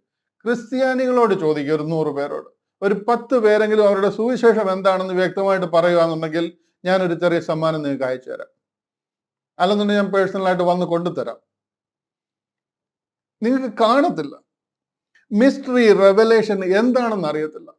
എന്താ ഒരു ഭയങ്കര സംഗതി എന്നറിയാമോ? മിസ്റ്ററി റെവലേഷൻ സ്വർഗത്തിൽ മറഞ്ഞിരുന്നിട്ട് ഗബ്രിയേൽ ദൂതൻ അറിയാത്ത ഒരു കാര്യം ഗബ്രിയേൽ വന്നിട്ട് ഈ ദാനിയേലിനോട് പറയുക, ദൈവത്തിന്റെ ആ വിശുദ്ധ ഗ്രന്ഥത്തിൽ എഴുതിയിരിക്കുന്നത് ഞാൻ നിനക്ക് കാണിച്ചു തരാം, ഞാൻ നിനക്ക് പറഞ്ഞു തരാമെന്ന് ദാനിയേലിനോട് വന്ന് ഗബ്രിയേൽ പറയാ. ഗബ്രിയേലിന് അറിയത്തില്ല എന്തുവാണ് ഈ മിസ്റ്ററി എന്നുള്ളത്. അത് ദൈവത്തിന് മാത്രം, ദൈവത്തിൽ മറഞ്ഞിരുന്നത്, പൂർവ്വകാലങ്ങൾക്കും തലമുറകൾക്കും മറഞ്ഞിരുന്നിട്ട് ഇപ്പോൾ വെളിപ്പെട്ട് വന്നതും. മനസ്സിലായോ? ദൈവത്തിൽ മറഞ്ഞിരുന്ന സ്വർഗീയ സത്യം, അത് മിസ്റ്ററി റെവലേഷൻ. ക്രിസ്ത്യാനി എനിക്ക് നിങ്ങൾക്കും വേണ്ടി ദൈവം സൂക്ഷിച്ചു വെച്ചിരുന്ന ഒരു കണ്ണ് കണ്ടിട്ടില്ല, ഒരു ചെവി കേട്ടിട്ടില്ല, ഒരു ഹൃദയത്തിൽ തോന്നിയിട്ടില്ല, അതിനത് പറയുന്നത്. ആ റെവലേഷൻ ക്രിസ്ത്യാനിക്കെന്ന് അറിയത്തില്ല. പ്രിയ സഹോദരന്മാരെ, നിങ്ങൾ ആരും ഈ ഒരു സുവിശേഷം, എന്നാൽ സഹോദരന്മാരെ ഈ സത്യം നിങ്ങൾ അറിയാതിരിക്കരുത്, ഈ രഹസ്യം നിങ്ങൾ അറിയാതിരിക്കരുത് എന്ന് ഞാൻ ആഗ്രഹിക്കുന്നു എന്ന് പോൾ പറയുന്ന ആ രഹസ്യം ഇന്ന് അറിയാത്തവരാണ് ക്രിസ്ത്യത്വത്തിലുള്ളത് മുഴുവനും, ഒരു നല്ല ശതമാനം. മിസ്റ്ററി റെവലേഷൻ അറിയാൻ വയ്യാത്തതുകൊണ്ട് ഉള്ള കുഴപ്പം എന്താ? ബോഡി ഓഫ് ക്രൈസ്റ്റ് എന്താണെന്ന് അറിയത്തില്ല, അതായത് ക്രിസ്തീയ സഭ എന്താണെന്ന് അറിയത്തില്ല. നമ്മളെല്ലാവരും ഇതിലെ ഭയങ്കര ആക്റ്റീവ് മെമ്പറും കമ്മിറ്റി മെമ്പറും ഭയങ്കര അച്ഛനും കാപ്പിയാരും പാസ്റ്ററും ആൾക്കാരും ഒക്കെയാണ്. പക്ഷെ ഉണ്ടെങ്കിൽ നമ്മുടെ വിളി എന്താണെന്ന് വാസ്തവമായിട്ട് ജനത്തിന് അറിയത്തില്ല. റാപ്ചർ അറിയത്തില്ല. മനസ്സിലായോ? റാപ്ചർ അറിയത്തില്ലെങ്കിൽ പിന്നെ എന്ത് ക്രിസ്ത്യാനിന്ന് എനിക്കറിയത്തില്ല. നിങ്ങൾ സ്വർഗീയ നിത്യവാസം എന്താണെന്ന് അറിയത്തില്ല. സ്വർഗത്തിൽ കുറച്ചുനാൾ പോയിട്ട് അവിടുന്ന് കറങ്ങി അടിച്ചിങ്ങി തിരിച്ചു പോരുന്ന ഒരു പദ്ധതിയിലാണ് നമ്മൾ ഇരിക്കുന്നത്. എന്താ അവിടെ കുറവ്? എന്താണ് അവിടുന്ന് പോരാഞ്ഞിട്ട് പിന്നെ ഇങ്ങനെ താഴോട്ട് വന്നിട്ട് എന്താ അതിൽ കൂടുതൽ കിട്ടുന്നതെന്ന് എനിക്ക് പിടികിട്ടുന്നില്ല. നമ്മുടെ വിളി എന്താ? നമ്മൾ നിത്യം സ്വർഗത്തിൽ കർത്താവിനോടൊപ്പം, നിത്യം സദാ കർത്താവിനോടൊപ്പം ആയിരിക്കുന്ന ഒരു പദ്ധതിയാണ്. സ്വർഗത്തിൽ ചെന്ന് യേശു ക്രിസ്തുവിന്റെ ന്യായാസനത്തിൽ നിന്ന് നമ്മുടെ പ്രതിഫലങ്ങളും നമ്മുടെ അവകാശങ്ങളും ഒക്കെ സ്വീകരിച്ച് കർത്താവിനോടൊപ്പം സ്വർഗത്തിൽ നിത്യം വാഴുന്ന കുറഞ്ഞ പദ്ധതിയൊന്നുമല്ല. നിത്യം സ്വർഗത്തിൽ വാഴുന്ന ഒരു സ്വർഗീയ പദ്ധതിയാണ് ക്രിസ്ത്യാനിറ്റി. അല്ല നമ്മളെ വിളിച്ചിരിക്കുന്ന വിളി. ഇന്ന് നമുക്ക് ഇതിനാൽ ഒരു കാര്യവും അറിയാത്തതിന്റെ കാര്യം, മെയിൻ ഒരു കാര്യം ഈ ഡിവിഷനാണ്. ഇത് നമ്മളെക്കാട്ടിൽ വ്യക്തമായിട്ട് അറിയാവുന്നത് സാത്താനാണ്. സാത്താൻ ആരെ ഇൻഫ്ലുവൻസ് ചെയ്യണമോ അവരെ കറക്റ്റായിട്ട് ഇൻഫ്ലുവൻസ് ചെയ്തിട്ടുണ്ട്. ആ രീതിയിൽ കൂടിയാണ് ഈ വിഭജനം ഇവിടെ നടന്നിരിക്കുന്നത്. ചില കാര്യങ്ങളൊക്കെ സാത്താൻ ചെയ്യണമെന്നുണ്ടെങ്കിൽ സാത്താൻ തന്നെ അവരുടെ ഉള്ളിൽ കയറും. യൂദായുടെ ഉള്ളിൽ കയറിയിട്ട് പ്രോപ്പറായിട്ട് കർത്താവിനെ ക്രൂശിക്കണം എന്നുള്ളത് സാത്താന്റെ ആവശ്യമാണ്. അതുകൊണ്ട് സാത്താൻ തന്നെ യൂദായുടെ ഉള്ളിൽ കയറിയതുപോലെ ഒത്തിരി പേരുടെ ഉള്ളിൽ പല കാര്യങ്ങളിൽ സാത്താൻ വേണ്ടുന്നതുപോലെ കാര്യങ്ങൾ ചെയ്തിട്ടുണ്ട്. ഇതൊരു റോങ് ഡിവിഷൻ ഇതിൽ നടന്നിട്ടുണ്ട് എന്ന് ഞാൻ പറയുമ്പോൾ പൂർണ്ണ ദൈവസ്നേഹത്തോടും പൂർണ്ണ ആദരവോടും കൂടിയാണ് ഞാൻ ഈ പറയുന്നത്. ഈ ബൈബിൾ എൻ്റെ ജീവന്റെ മൊഴികളായത്. ഇതിനെക്കുറിച്ച് ഒരു തരി പോലും സംശയം ഉണ്ടായിട്ടോ എന്തോ സാത്താന്റെ പുസ്തകമാണെന്നൊന്ന് ഇനി ഈ ഒരു മെസ്സേജ് കേട്ടിട്ട് ആൾക്കാർ പറയാൻ ചാൻസ് ഉണ്ട്. ഞാൻ പറയുന്നതിന്റെ അർത്ഥം എന്താണെന്ന് അരിയാഹാരം കഴിക്കുന്ന ഒരുമാതിരിപ്പെട്ട ആർക്കും മനസ്സിലാകും. അത് മനസ്സിലാകുന്നു എന്ന് ഞാൻ വിശ്വസിക്കുന്നത്. ആത്മീക ഉത്തരവാദിത്വമുള്ള ഏത് ക്രിസ്ത്യാനിക്കും മനസ്സിലാകുന്ന കാര്യമാണ് ഞാൻ ഈ പറയുന്നത്. അതിനെ കോട്ടി വാട്ടി വളച്ചൊടിച്ച് വേറെ രീതിയിൽ കൊണ്ടുപോകാനായിട്ട് ആൾക്കാർക്ക് കഴിയും. ഗേറ്റ് മിനിസ്ട്രീസ് ഇങ്ങനെ പഠിപ്പിക്കുന്നു എന്ന് പറഞ്ഞു. ഗേറ്റ് മിനിസ്ട്രീസ് എന്താ പഠിപ്പിക്കുന്നതെന്ന് വാസ്തവമായിട്ട് നിങ്ങൾ ഒരു ക്ലാസ് എങ്കിലും കേട്ടിരുന്നെങ്കിൽ രക്ഷിക്കപ്പെട്ടു പോയേനെ, സത്യം എന്താണെന്ന് മനസ്സിലായേനെ. മത്തായി, മർക്കോസ്, ലൂക്കോസ്, യോഹന്നാൻ ഓൾഡ് ടെസ്റ്റ്മെന്റ് ഭാഗം ആകണമായിരുന്നു എന്ന് പറഞ്ഞ് ഞാൻ തൽക്കാലം അത് വിടുകയാണ്. പക്ഷേ ജനം ലോകാരംഭം മുതൽ ദൈവിക പദ്ധതി അറിഞ്ഞിട്ടില്ല. ഉൽപ്പത്തി പുസ്തകത്തിൽ ഹവ്വ ആദം ദമ്പതികളുടെ കാലം മുതലേ ദൈവവചനത്തോടും ദൈവം കൊടുത്തിരിക്കുന്ന ഉപദേശത്തെ കോട്ടിമാട്ടും. അങ്ങനെ അന്നു മുതലേ ഈ കാര്യങ്ങൾ തിരിച്ചു മറിച്ചു പോയിട്ടുള്ള, നമ്മളെ തെറ്റിലാക്കി കളഞ്ഞു, ഉപായത്താൽ ചതിക്കും. മനസ്സിലായോ?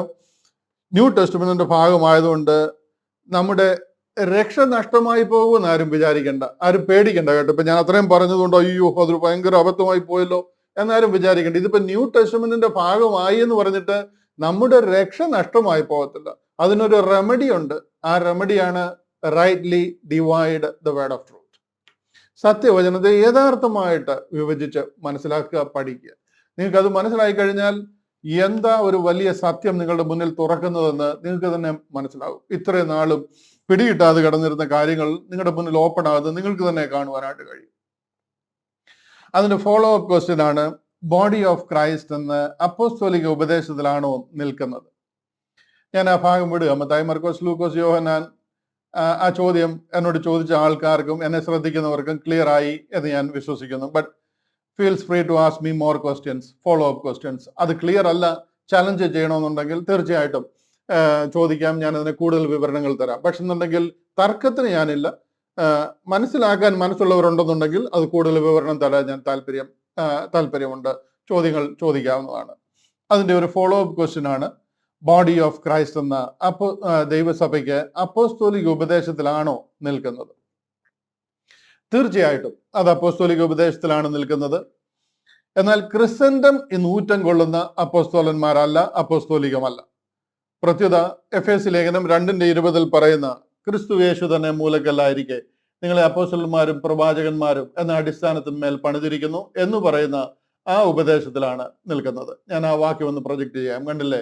ക്രിസ്തു യേശു തന്നെ എഫേസ്യ സഭയ്ക്ക് എഴുതിയിരിക്കുക, എഫേസ്യർക്ക് എഴുതിയ ലേഖനം, ക്രിസ്തു യേശു തന്നെ മൂലക്കല്ലായിരിക്കെ നിങ്ങളെ അപ്പോസ്തലന്മാരും പ്രവാചകന്മാരും എന്ന അടിസ്ഥാനത്തിന്മേൽ പണിതിരിക്കുന്നു എന്ന് പറയുക. ബോഡി ഓഫ് ക്രൈസ്റ്റിലെ അപ്പോസ്തലന്മാരും പത്രോസും യോഹന്നാനും യാക്കോബും തോമാസും അന്ത്രയോസും ഒന്നുമല്ല. അവരെല്ലാം യഹൂദിയ വിളിപ്രകാരം, അവരെ ആരെല്ലാം കുറഞ്ഞ ആൾക്കാരാണെന്ന് തെറ്റിദ്ധരിക്കല്ല പ്ലീസ്. അവരുടെ എല്ലാം വിളിപ്രകാരം ദൈവത്തിന്റെ വചനം, ദൈവിക ഉത്തരവാദിത്വം ശിരസ വഹിച്ചവരാ. തല കീഴായിട്ട് ക്രൂശിക്കാൻ വരെ നിന്നുകൊടുത്തവരാ. അവര് മുഴുവനും പേരും ദൈവത്തിന്റെ നാമനിമിത്തം രക്തസാക്ഷികളായിട്ട് മരിച്ചിട്ടുള്ളവരാ. അവരൊന്നും കുറഞ്ഞ ആൾക്കാരോ അല്ലെങ്കിൽ അവർക്ക് ഇത് അറിയാതെ പോയതോ ഒന്നും അല്ല. അവരുടെ വിളിയല്ല ഇത്. അതാണ് ക്രിസ്ത്യാനിക്ക് മനസ്സിലാകേണ്ടത്. അവരുടെ വിളി സ്വർഗരാജ്യമാണ്, അതല്ല ക്രിസ്ത്യാനിയുടെ വിളി. ഇവിടെ ബോഡി ഓഫ് ക്രൈസ്റ്റിലെ അപ്പോസ്തലന്മാര് നമ്മൾ ഇന്ന് ജനം അല്ലെങ്കിൽ ഇന്ന് ക്രിസ്ത്യാനികൾ ഉദ്ദേശിക്കുന്നവരല്ല. എന്നാൽ ദൈവം ചില അപ്പോസ്തലന്മാരെ അവിടെ കൽപ്പിച്ചാക്കിയിട്ടുണ്ട്. അപ്പൊ എഫേസ്യ ലേഖനം 3-ാം അധ്യായത്തിന്റെ 5-ാം വാക്യം, അത് നോക്കിയാൽ നമുക്ക് കാണാം അവിടെ പറഞ്ഞിരിക്കുന്നത് എഫേസ്യ ലേഖനം 3-ാം അധ്യായം, ഞാൻ ആ വാക്യം എടുത്തിട്ടുണ്ടോ നോക്കിക്കോട്ടെ, 3-ാം അധ്യായം അതിന്റെ 5-ാം വാക്യം പ്രൊജക്ട് ചെയ്യാം. അവിടെ പറയാണ് ആ മർമ്മം ഇപ്പോൾ തന്റെ വിശുദ്ധ അപ്പസ്തോലന്മാർക്കും പ്രവാചകന്മാർക്കും ആത്മാവിനാൽ വെളിപ്പെട്ടതുപോലെ പൂർവ്വകാലങ്ങളിൽ മനുഷ്യർക്ക് അറിയായി വന്നിരുന്നില്ല. ഇത് ദൈവം ദൈവസഭയിൽ കൽപ്പിച്ചാക്കിയിരിക്കുന്ന ശുശ്രൂഷയും അപ്പോസ്തലന്മാരോ ആ മർമ്മം ഇപ്പോൾ തന്റെ വിശുദ്ധ അപ്പോസ്തലന്മാർക്കും. എപ്പോ പൗലോസ് അപ്പോസ്തലൻ ഇത് എഫേസ്യ സഭയ്ക്ക് ലേഖനം എഴുതുമ്പോൾ പറയുക, അത് പരിശുദ്ധാത്മാവിനാൽ അവർക്ക് വെളിപ്പെട്ടെന്ന്. ഇത് കർത്താവായ യേശു ക്രിസ്തുവിലൂടെ 3.5 വർഷം നടന്ന് പഠിച്ചെടുത്ത, അല്ലെന്നുണ്ടെങ്കിൽ കർത്താവ് പഠിപ്പിച്ച ആ ഒരു മർമ്മം അല്ല ഇത്. അവിടെ ഒരു മർമ്മവും പഠിപ്പിച്ചിട്ടില്ല. ഇത് ദൈവസഭയിൽ കൽപ്പിച്ചാക്കിയിരിക്കുന്ന ശുശ്രൂഷകളാണ് അപ്പോസ്തലന്മാരും പ്രവാചകന്മാരും സുവിശേഷകന്മാരും ഇടയന്മാരും എന്നൊക്കെ പറയുന്നത്. അവർക്ക് ദൈവം വെളിപ്പെടുത്തി കൊടുക്കുക. കാര്യം അത് സ്വർഗത്തിൽ മറഞ്ഞിരിക്കുന്ന ഒരു ഭയങ്കര ദൈവിക പദ്ധതിയാണ്. അത് ഓപ്പൺ ആക്കി കൊടുക്കുക. അത് അവർ 13 ലേഖനങ്ങളിൽ കൂടി 13 ലേഖനങ്ങളിൽ കൂടി എഴുതുക. അത് അവർ സഭയിൽ വായ്മൊഴിയായി പ്രസ്താവിക്കുക. അത് അവർ അന്യഭാഷയിൽ ദൈവത്തോട് സംസാരിക്കുക. അത് എന്താ പറയുന്നത്, അതിനെ ട്രാൻസ്ലേറ്റ് ചെയ്യാനായിട്ട് ദൈവം ആ വിവേചന വരം കൊടുത്ത ആൾക്കാരെ വിവേചിക്കുക. അത് ദൈവവുമായിട്ട് സംസാരിക്കുക. ദൈവം അവർക്ക് അത് കാണിച്ചു കൊടുക്കുക. അതാണ് ഈ 13 ലേഖനങ്ങൾ എഴുതിയിരിക്കുന്നത്. അതാണ് ബോഡി ഓഫ് ക്രൈസ്റ്റ് എന്ന് പറയുന്ന ദൈവസഭ. ആ അപ്പോസ്തലന്മാർ, അതുകൊണ്ടാണ് പറയുന്നത് ഈ അപ്പോസ്തലന്മാരും പ്രവാചകന്മാരും എന്ന അടിസ്ഥാനത്തിന്മേൽ യേശു ക്രിസ്തു തന്നെ മൂലക്കല്ലായിരിക്കെ നിങ്ങളെ അപ്പോസ്തലന്മാരും പ്രവാചകന്മാരും എന്ന അടിസ്ഥാനത്തിന്മേൽ പണിതിരിക്കുന്നു. വേറെ ഒരു അടിസ്ഥാനവും അല്ല നിങ്ങളുടെ. നിങ്ങൾ ഈ പറയുന്ന പ്രവാചകന്മാരെ യെരമ്യാവും യെശയ്യാവും എസെക്കിയേലും ഒന്നും അല്ല ഇത്. ദൈവം ചിലരെ ദൈവസഭയിൽ കൽപ്പിച്ചാക്കുക. ഇത് മനസ്സിലായാലും വിശ്വസിക്കാൻ അല്ലെന്നുണ്ടെങ്കിൽ അംഗീകരിക്കാൻ ക്രിസ്ത്യാനിക്ക് പ്രയാസമാണ്. കാര്യം ഇതുവരെ പഠിച്ചു വെച്ചിരിക്കുന്നത് ഈ പ്രസ്ഥാനങ്ങൾ മുഴുവൻ പൊളിച്ച് പണിയുണ്ടായിട്ട് വരും. കംപ്ലീറ്റ് കാര്യങ്ങളും മാറ്റേണ്ടതായിട്ട് വരും. അതിന് തയ്യാറല്ല. അതുകൊണ്ട് വീണെടുത്ത് കിടന്ന് ഉരുളുക. അല്ലെന്നുണ്ടെങ്കിൽ ഇത് മനസ്സിലായാലും മനസ്സിലായില്ലെന്നുള്ള രീതിയിൽ ഈ കണ്ണടച്ച് ഇരുട്ടാക്കുന്നമാര് ആയിരിക്കുക. ഒത്തിരി പേർക്ക് ഇതിനോടകത്ത് മനസ്സിലായിട്ടുണ്ട് ഈ കാര്യങ്ങൾ. പക്ഷെ എന്നുണ്ടെങ്കിൽ സാഹചര്യങ്ങൾ കാരണം ഇതൊന്നും മനസ്സിലായാലും ഇങ്ങോട്ട് വരാനോ അല്ലെന്നുണ്ടെങ്കിൽ ഇത് ഉൾക്കൊള്ളാനോ താല്പര്യമില്ല. ഇവരൊക്കെ ആരെയാ പേടിക്കുന്നതെന്ന് എനിക്ക് മനസ്സിലാകുന്നില്ല. സ്വന്തം ജീവനെ പേടിക്കണോ അതോ മറ്റുള്ളവരെ പേടിക്കണോ എനിക്കറിയാൻ വയ്യ. ദൈവവചനത്തെ യഥാർത്ഥമായിട്ട് പ്രസംഗിക്കുവാൻ ദൈവം ഇവരെയൊക്കെ സഹായിക്കട്ടെ എന്ന് ഞാൻ കർത്താവിൽ ആഗ്രഹിക്കുക. ബോഡി ഓഫ് ക്രൈസ്റ്റ് പൊളൈൻ റെവലേഷനിലും അപ്പോസ്തോലിക അടിസ്ഥാനത്തിലും സ്ഥാപിച്ചിരിക്കുന്ന സഭയാണ്. അപ്പോസ്തോലിക അടിസ്ഥാനം എന്ന് പറയുമ്പോൾ അവർക്ക് എന്തെങ്കിലും അപ്രമാദിത്യം ഉണ്ട് എന്ന് വിചാരിക്കല്ല. ഈ പൗലോസ് അപ്പോസ്തലൻ എന്തെങ്കിലും അപ്രമാദിത്യം ഉണ്ടെന്ന് വിചാരിക്കല്ല. അപ്പോസ്തോലിക ഉപദേശം എന്നൊക്കെ പറയുമ്പോഴത്തേന് ഇവരെന്തോ ഭയങ്കര ആൾക്കാരാണെന്ന് വിചാരിക്കല്ല. അവരും ഞാനുമായിട്ട് അല്ലെങ്കിൽ നിങ്ങളിൽ ഒരാളുമായിട്ട് യാതൊരു വ്യത്യാസവുമില്ല. അതൊന്ന് മനസ്സിലാക്കാനാ ഞാൻ പറയുന്നത്. പൗലോസ് അപ്പോസ്തലൻ ഇപ്പൊ എൻ്റെ അടുത്ത് ഉണ്ടായിരുന്നുവെങ്കിൽ എനിക്ക് തോളിൽ കൈയിട്ടിരുന്നുണ്ട് അദ്ദേഹത്തോട് സംസാരിക്കാവുന്ന മാതിരിയേ ഉള്ളൂ. ഈ കൈയും തമ്മിൽ എന്തെങ്കിലും വ്യത്യാസമുണ്ടോ? ഈ കണ്ണും തമ്മിൽ എന്തെങ്കിലും വ്യത്യാസമുണ്ടോ? ഈ ചെവിക്കും തമ്മിൽ എന്തെങ്കിലും വ്യത്യാസമുണ്ടോ? ഈ വിരലും തമ്മിൽ എന്തെങ്കിലും വ്യത്യാസമുണ്ടോ? ഇല്ല. ഇവിടെ നമ്മൾ ബോഡി ഓഫ് ക്രൈസ്റ്റിന്റെ ഭാഗമാണ്. ഇവിടെ യഹൂദനൊന്നുമില്ല, യവനൊന്നുമില്ല, പണ്ഡിതനൊന്നുമില്ല, പാമരനൊന്നുമില്ല, വെളുത്തവനെന്നില്ല, കറുത്തവനെന്നില്ല, ആണെന്നില്ല, പെണ്ണെന്നില്ല. നാം എല്ലാവരും കർത്താവിന്റെ ശരീരത്തിന്റെ ഭാഗമാണ്. ഒരുത്തർക്കും ഒരു അപ്രമാദിത്വവും ഇല്ല. ഇന്ന് എനിക്ക് എന്ത് ദൈവിക പദവിയുണ്ടോ അതേ പദവി തന്നെയായിരുന്നു എല്ലാവർക്കും ഉള്ളത്. ക്രിസ്തീയ മാർഗത്തിലുള്ളവർക്ക് ഇവിടെ ഒരു വലിപ്പച്ചെറുപ്പവും ഇല്ല. ഹല്ലേലൂയ. അതാണ് അപ്പോസ്തോലിക അടിസ്ഥാനം. ഈ കാര്യങ്ങൾ അവരിൽ കൂടിയാണ് ലോകത്തിന് വെളിപ്പെട്ടത് എന്നുള്ളതൊരു വലിയ വാസ്തവമാണ്. അതിന് ദൈവം അവരെ ഉപയോഗിച്ചു. അപ്പോസ്തലന്മാരിൽ കൂടെ പ്രവാചകന്മാരിൽ കൂടി അത് ഈ ലോകത്തെ ദൈവം അറിയിച്ചു. ആ മർമ്മം ഇപ്പോൾ തന്റെ വിശുദ്ധ അപ്പോസ്തലന്മാർക്കും പ്രവാചകന്മാർക്കും ആത്മാവിൽ വെളിപ്പെട്ടതുപോലെ അങ്ങനെ വെളിപ്പെടുവാനായിട്ട് ഇടയായി. ഇവിടെ ഒരു സഹോദരൻ എന്നോട് യൂട്യൂബില് ഒരു മെസ്സേജ് എഴുതിയിരിക്കുന്നത് കണ്ടു. അപ്പോസ്തലന്മാര് ദൈവസഭയുടെ ഭാഗമല്ല എന്ന് പറയുന്നത് ഒരു ഗുരുതരമായ തെറ്റാണ്, ദുരുപദേശമാണ്. ഞാൻ അദ്ദേഹത്തിന് മറുപടി കുറിച്ചില്ല. കാര്യം മറുപടി കുറിക്കാൻ പോയി കഴിഞ്ഞാൽ ഒത്തിരി എഴുതണ്ടായിട്ട് വരും. അതുകൊണ്ട് ഞാൻ അതങ്ങ് വിട്ടു. കാര്യം അപ്പോസ്തലന്മാര് ദൈവസഭയുടെ ഭാഗമല്ല എന്ന് നമ്മൾ ഒരിടത്തും പറയുന്നില്ല. 12 അപ്പോസ്തലന്മാർ ദൈവസഭയുടെ ഭാഗമാണ്. ആ ദൈവസഭ എന്ന് പറയുന്നത് അല്ല ക്രിസ്തീയ സഭയെന്ന് മാത്രം അറിഞ്ഞിരുന്നാൽ അതിന് ആൻസർ ആവും. ആ ദൈവസഭ മോശയുടെ കാലം മുതൽ, അബ്രഹാമിന്റെ കാലം മുതൽ ദൈവം വിളിച്ചു കൂട്ടിയിരിക്കുന്ന വിശുദ്ധന്മാരുടെ കൂട്ടവും അവരുടെ ഒരു വാഗ്ദത്ത പദ്ധതിയും ഉണ്ട്. സ്വർഗരാജ്യം എന്ന് പറയുന്ന ആ പദ്ധതിയുടെ ഉറപ്പിന് വേണ്ടിയിട്ട് ആ കർത്താവ് ലോകത്തിൽ വന്നത് തന്നെ. മാനസാന്തരപ്പെട്ട് സുവിശേഷത്തിൽ വിശ്വസിപ്പീൻ, നിങ്ങൾ സ്വർഗരാജ്യത്തിലേക്ക് കടക്കാൻ പോകുന്നു. അതാണ് അവരുടെ സുവിശേഷം. അതിനുവേണ്ടി വിളിച്ച 12 ശിഷ്യന്മാരാ. എന്താ 12 പേരെ വിളിക്കാൻ കാര്യം?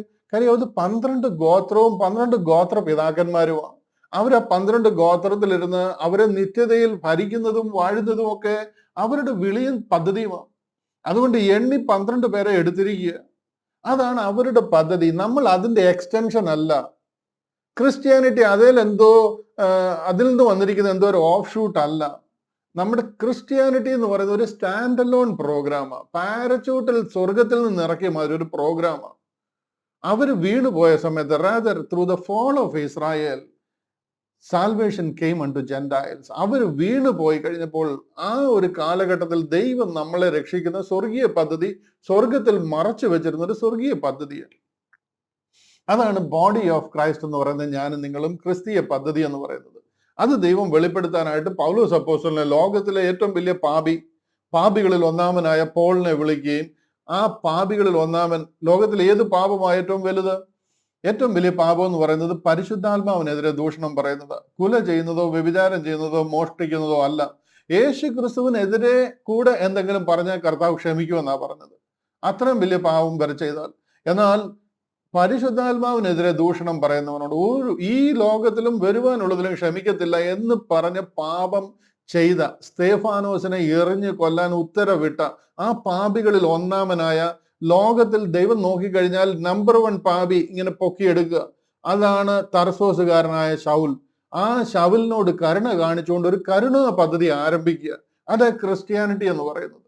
ഇതിനെയാണ് the dispensation of the grace of God എന്ന് പറയുന്ന ടൈം പീരീഡ്. അവിടെ രക്ഷിക്കപ്പെടുന്ന ദൈവജനമാണ് ബോഡി ഓഫ് ക്രൈസ്റ്റ് എന്ന് പറയുന്ന സഭ. അങ്ങനെ നാം സ്വർഗത്തിലേക്ക് ചേർക്കപ്പെടുകയും സ്വർഗത്തിൽ നിത്യം വസിക്കുകയും ചെയ്യുന്ന ഒരു സ്വർഗീയ പദ്ധതിയാണ്. നാം ഇവിടുന്ന് ചേർക്കപ്പെട്ട് കഴിയുമ്പോൾ യഹൂദനെ എവിടെ വിട്ടോ അവിടുന്ന് ദൈവം അത് പുനരാരംഭിക്കും, റീസ്റ്റോർ ചെയ്യും, അവരുടെ പഴയ പദ്ധതി ആരംഭിക്കും. ആ കാലഘട്ടത്തിൽ അവർക്ക് അവിടെ നടക്കാനുള്ള കാര്യങ്ങളൊക്കെ നടക്കും. കർത്താവ് രാജാതിരാജാവായിട്ട് അവരുടെ ഇടയിൽ വരികയും അവിടെ അവരോടൊപ്പം വാഴുകയും സ്വർഗത്തിൽ മണവാട്ടിയെ പോലെ അലങ്കരിച്ചിരുന്ന സ്വർഗീയ ഭവനം ഭൂമിയിലേക്ക് വരികയും ഒക്കെ ചെയ്യുന്ന ദൈവിക പദ്ധതിയായത്. ഇത് രണ്ട് പദ്ധതിയാണ്. ഇതിനെ റൈറ്റ്ലി ഡിവൈഡ് ചെയ്തില്ലെന്നുണ്ടെങ്കിൽ ഈ കൺഫ്യൂഷൻസ് എല്ലാം ഉണ്ടാകും. ഇന്ന് ആ റോങ്ലി ഡിവൈഡ് ചെയ്തേക്കുന്നതിന്റെ പൂർണ്ണ ഉത്തരവാദിത്വം സാത്താനാണ്. അതിനെ എന്താ പറയുന്നത്, ഫുൾ സപ്പോർട്ട് കൊടുത്തിട്ട് അവന് 10 ഔട്ട് ഓഫ് 10 വാങ്ങിച്ചു കൊടുക്കാനായിട്ട് ക്രിസ്തീയ നേതാക്കന്മാർ മത്സരിച്ച് പരിശ്രമിച്ചുകൊണ്ടിരിക്കുക. അതുകൊണ്ട് ആരെങ്കിലും നമ്മളെ പോലുള്ള ഒരാൾ ഈ സത്യം പറഞ്ഞു കഴിഞ്ഞാൽ നമ്മളെ എങ്ങനെ ക്രൂശിച്ച് ഇല്ലായ്മ ചെയ്യാൻ പറ്റുമെന്നുള്ളതിനെ കുറിച്ച് ഇവരെല്ലാം കൂടെ ചേർന്ന് ആലോചിക്കും. നമ്മളെ ഇല്ലായ്മ ചെയ്ത് കളയും, ക്വാറന്റൈൻ ചെയ്ത് നമ്മളെ വൈപ്പ് ഓഫ് ചെയ്ത് കളയും. കാര്യം ഈ സത്യം ഒരാൾ അറിയാൻ പാടില്ല. അറിഞ്ഞിരുന്നുവെങ്കിൽ അവർ തേജസ്സിന്റെ കർത്താവിനെ ക്രൂശിക്കുകയില്ലായിരുന്നു. ഇപ്പൊ അത് നമ്മൾ പറഞ്ഞറിയിച്ചു കഴിഞ്ഞാൽ നമ്മളെ ക്രൂശിക്കാൻ നോക്കും. അതാണ് ഈ നടക്കുന്നത്. ഈ ക്രൂശീകരണം പ്രതീക്ഷിച്ചുകൊണ്ട് തന്നെയാണ് നമ്മൾ ഇതിൽ ഇറങ്ങിത്തിരിച്ചിരിക്കുന്നത്. അതുകൊണ്ട് ദൈവത്തിന് പ്രത്യേക കൃപയ്ക്കായിട്ട് പ്രാർത്ഥിക്കുകയും അതിന് പ്രകാരം കർത്താവിന്റെ ഈ മഹത്വമുള്ള സാക്ഷ്യവുമായിട്ട് നിൽക്കുകയും ചെയ്യുന്നു. ദൈവം അതിനായിട്ട് നമ്മളെ സഹായിക്കട്ടെ. അപ്പോസ്തലന്മാര് സഭയുടെ ഭാഗമാണോ എന്ന് ചോദിച്ചതിന്റെ ഉത്തരവും പറയുവാനായിട്ട് ഇടയായി. അതും മനസ്സിലായി എന്ന് ഞാൻ വിശ്വസിക്കുന്നു. നമ്മുടെ മുന്നിൽ ഉള്ളത് 20 മിനിറ്റ് ആണ്. 25 മിനിറ്റ് ഉണ്ട്. നമുക്ക് പെട്ടെന്ന് അപ്പോസ്തല പ്രവൃത്തികളിലേക്ക് വരാം. 9-ാമത്തെ അധ്യായം നമ്മൾ തുടങ്ങിയാണ്. 1 മുതൽ 31 വരെയുള്ള ഭാഗങ്ങൾ നമുക്ക് ചിന്തിക്കാം. അതില് അനേക കാര്യങ്ങൾ നമുക്ക് വായിച്ചു വിടാനുള്ളതേ ഉള്ളൂ. ഒത്തിരിയും വലിയ കാര്യങ്ങൾ പറയുന്നില്ല. പക്ഷെ എന്നുണ്ടെങ്കിൽ നമുക്ക് അതുകൊണ്ട് പെട്ടെന്ന് അത് തീർക്കുവാനായിട്ട് കഴിയും. എന്തെങ്കിലും മെയിനായിട്ട് നമ്മൾ നിൽക്കേണ്ടുന്ന വിഷയം ഉണ്ടെന്നുണ്ടെങ്കിൽ നമ്മൾ അവിടെ നിന്ന് ബ്രേക്ക് ചെയ്ത് അതിനെ എക്സ്പ്ലെയിൻ ചെയ്ത് പോകും. ഇല്ലാന്നുണ്ടെങ്കിൽ ലൈൻ ബൈ ലൈനായിട്ട് അരിച്ചു പറക്കിയിട്ട് വലിയ കാര്യങ്ങളില്ല. നമുക്ക് ഇതിന്റെ അന്തസത്ത എന്താണെന്നാണ് മനസ്സിലാക്കേണ്ടത്. അപ്പോസ്തല പ്രവൃത്തികൾ 7-ാം അധ്യായം നമ്മൾ പഠിച്ചപ്പോൾ ഫോൾ ഓഫ് ഇസ്രായേൽ, യഹൂദന്റെ വീഴ്ചയെ കുറിച്ച് കാണുവാനായിട്ട് ഇടയായി. യഹൂദന്റെ വീഴ്ച അത് കഴിഞ്ഞിട്ട് 8-ാമത്തെ അധ്യായത്തിൽ വന്നു കഴിഞ്ഞപ്പോഴത്തേന് ഒരു ഷണ്ണനെ കാണാനിടയായി. എത്യോപ്യക്കാരൻ, ഒരു ഷണ്ണൻ. നിങ്ങൾ ആരെങ്കിലും ചിന്തിച്ചിട്ടുണ്ടോ എന്താണ് ഈ 7-ാമത്തെ അധ്യായത്തിൽ യഹൂദന്റെ വീഴ്ചയ്ക്കും 9-ാമത്തെ അധ്യായത്തിൽ ജാതികളുടെ രക്ഷയ്ക്കും ഇടയിൽ ഒരു ഷണ്ണനെ കൊണ്ടുവന്നിരിക്കുന്നത് എന്താണെന്ന് ചിന്തിച്ചിട്ടുണ്ടോ? ഞാൻ ഒത്തിരി ചിന്തിച്ചിട്ടുണ്ട്. എനിക്ക് ശരിക്കും പറഞ്ഞു കഴിഞ്ഞാൽ ഇതുവരെ ആൻസർ അതിന് കിട്ടിയിട്ടില്ല. എന്നിരുന്നാലും ഒരു ചെറിയ ഒരു ക്ലൂ ദൈവം എനിക്ക് തന്നിട്ടുണ്ട്. അത് ഞാൻ നിങ്ങളുമായിട്ടൊന്ന് ഷെയർ ചെയ്യാം. അതായത് 7-ാം അധ്യായത്തിൽ യഹൂദന്റെ വീഴ്ച, അത് കഴിഞ്ഞപ്പോൾ 8-ാമത്തെ അധ്യായത്തിൽ പോളിനെ വിളിക്കണമായിരുന്നല്ലോ. അവിടെ എന്താണ് ഒരു ഷണ്ണന്റെ കഥ പറയാൻ കാര്യം? ആണും പെണ്ണും അല്ലാത്ത ഒരാളെ രക്ഷിച്ചുകൊണ്ട് എന്താണ് അവിടെ നടക്കുന്നത് എന്നൊരു സംശയം എനിക്ക് പലപ്പോഴും ഉണ്ടായിട്ടുണ്ട്. നിങ്ങൾക്ക് ഉണ്ടായിട്ടുണ്ടെന്ന് ഞാൻ വിശ്വസിക്കുന്നു. ഞാനത് മനസ്സിലാക്കുന്നത് 8-ാമത്തെ അധ്യായത്തിൽ ഈ ജെറമ്യ പ്രവാചകന്റെ പുസ്തകം വായിച്ചു കഴിഞ്ഞാൽ അവിടെ ജെറമ്യാവിനെ കൊല്ലുന്ന ഒരു ഭാഗം നമുക്ക് കാണാം. കൊല്ലാനായിട്ട് ജെറമ്യാവിനെ ഒരു പൊട്ടക്കിണറ്റിൽ ഇറക്കുന്നതും ഭയങ്കര ചെളിയിൽ ഇറക്കുകയും ഒക്കെ ചെയ്യുന്ന ഒരു ഭാഗം നമുക്ക് കാണാം. അവിടുന്ന് ജെറമ്യാവിനെ രക്ഷിക്കാനായിട്ട് ഒരു ഷണ്ണൻ, അബേദ് മേലേക്ക് എന്ന് പറയുന്ന ഒരു ഷണ്ണൻ ആണ് യിരെമ്യാവിനെ അവിടെ നിന്ന് രക്ഷിക്കുന്നത്. അപ്പൊ യിരെമ്യാവ് ഷണ്ണനെ അനുഗ്രഹിക്കുന്ന ഒരു ഭാഗം തന്റെ 38, 39 വാക്യങ്ങളിൽ അധ്യായങ്ങളിൽ നമുക്ക് കാണുവാനായിട്ട് കഴിയും. ഞാൻ അതൊന്ന് പെട്ടെന്ന് കാണിച്ചിട്ട് നമ്മുടെ വിഷയത്തിലേക്ക് വരാം. ഒരല്പം ഇൻട്രസ്റ്റിംഗ് ആയിട്ട് എനിക്ക് തോന്നിയത് കൊണ്ടാണ്. എനിക്ക് അതൊന്നും പ്രസംഗിച്ച് തെളിയിക്കാനുള്ള കാര്യങ്ങളൊന്നും അതിലില്ല. എന്നിരുന്നാലും ഒരു തോട്ട് അങ്ങനെ കിട്ടിയതുകൊണ്ട് ഞാനൊന്ന് കാണിക്കാനായിട്ട് ശ്രമിക്കുക. ഇവിടെ കണ്ടില്ലേ 38-ാമത്തെ യിരെമ്യാ പ്രവചനം 38-ാം അധ്യായം അതിന്റെ 6-ാമത്തെ വാക്യം. അവിടെ പറയാണ്, അവർ യിരെമ്യാവിനെ പിടിച്ച് കാവൽ പുരമുറ്റത്തെ രാജകുമാരനായ മൽക്കിയാവിനുള്ള കുഴിയിൽ ഇറക്കി. യിരെമ്യാവിനെ ഒരു ഭയങ്കര കുഴിയിൽ ഇറക്കുക, കൊല്ലാൻ കൊണ്ടുപോവുക. കയറുകൊണ്ടായിരുന്നു അവർ യിരെമ്യാവെ ഇറക്കിയത്. കുഴിയിൽ ചെളി അല്ലാതെ വെള്ളമില്ലായിരുന്നു. യിരെമ്യാവ് ചെളിയിൽ താണു. അങ്ങനെ യിരെമ്യാ പ്രവാചകനെ ഒരു ചെളിയിൽ ഇറക്കുക. അവർ യിരെമ്യാവെ കുഴിയിൽ ഇട്ട് കളഞ്ഞു എന്ന് രാജഗൃഹത്തിലുണ്ടായിരുന്ന കൂശ്യനായ എബേദ് മേലേക്ക് എന്ന ഷണ്ണൻ കേട്ടു. മനസ്സിലായി? ഇവിടെ 1-2 കാര്യങ്ങൾ ശ്രദ്ധിക്കണം. എബേദ് മേലേക്ക് എന്നാണ് അയാളുടെ പേര്. അയാൾ ഷണ്ണനാണ്. അയാൾ മറ്റൊരു കാര്യം ശ്രദ്ധിച്ച കൂശ്യന്. കൂശ്യൻ എന്ന് പറഞ്ഞാൽ എന്താ? എത്യോപ്യക്കാരന്. നമ്മുടെ മറ്റേ അപ്പോസ്തല പ്രവൃത്തികൾ 8-ലെ ഷണ്ണന്റെ കൂട്ട് തന്നെ ഒരു എത്യോപ്യക്കാരൻ ഷണ്ണനാണിത്, കൂശ്യദേശം. ഇനി ഇതെല്ലാം കോയിൻസിഡന്റ് ആയിരിക്കാം. ഇത് ഞാനൊന്നും പ്രസംഗിച്ച് തെളിയിക്കാൻ പോവല്ല. ബട്ട് ഇങ്ങനെ കണ്ടതുകൊണ്ട് ഒരു സംശയം ഞാൻ നിങ്ങളോട് പറയുന്നു എന്നുള്ളതേ ഉള്ളൂ. ഉണ്ടായിരുന്ന കൂശ്യനായ എബേദ് മേലേക്ക് എന്ന ഷണ്ണൻ അത് കേട്ടു. അന്ന് രാജാവ് ബെന്യാമീൻ വാതിക്കൽ ഇരിക്കുകയായിരുന്നു. എബേദ് മേലേക്ക് രാജാഗ്രഹത്തിൽ നിന്ന് ഇറങ്ങിച്ചെന്ന് രാജാവിനോട് സംസാരിച്ചു. യജമാനായ രാജാവെ, ഈ മനുഷ്യൻ യിരെമ്യാ പ്രവാചകനോട് ചെയ്തതൊക്കെ അന്യായമത്രേ. അവർ അവനെ കുഴിയിൽ ഇട്ട് കളഞ്ഞു. നഗരത്തിൽ അപ്പമില്ലായികയാൽ അവൻ അവിടെ പട്ടിണി കിടന്ന് ചാവുകയുള്ളൂ എന്ന് പറഞ്ഞു. ഈ യിരെമ്യാ പ്രവാചകനെ ആക്ച്വലി ഒരു വലിയ ചെളിക്കുഴിയിൽ ഇറക്കിയിരിക്കുക. അദ്ദേഹത്തെ കൊന്നുകളയാനായിട്ട് പട്ടിണി കിടന്ന് ദാഹിച്ച് ആ ചെളിയിൽ ഇങ്ങനെ ഇറക്കിയേക്ക് ഒരു കഴുത്ത് വരെ ചെളിയിൽ പൂന്തിരിക്കുക. അവിടുന്ന് ഇറക്കിയിരിക്കുക, അവിടെ കൊന്നുകളയാനായിട്ട്. അപ്പം അത് ഈ ഒബേദ് മേലേക്ക് എന്ന് പറയുന്ന ആള് കണ്ടിട്ട് രാജാവിനോട് പറഞ്ഞ് പ്രത്യേക അനുവാദം വാങ്ങി മരിക്കും മുമ്പേ അവനെ കുഴിയിൽ നിന്ന് കാറ്റിക്കൊള്ളുവാനായിട്ട് രാജാവ് കൽപ്പിക്കുന്ന രീതിയിൽ അവനോട് അനുവാദം വാങ്ങിക്കുന്നൊക്കെ ഒരു ഭാഗമാണ്. നിങ്ങൾ താപ്പോട്ട് വായിച്ചു കഴിഞ്ഞാൽ അത് കാണാൻ പറ്റും. ഞാൻ പെട്ടെന്ന് 39-ാമത്തെ അധ്യായം കൂടെ കാണിക്കാം.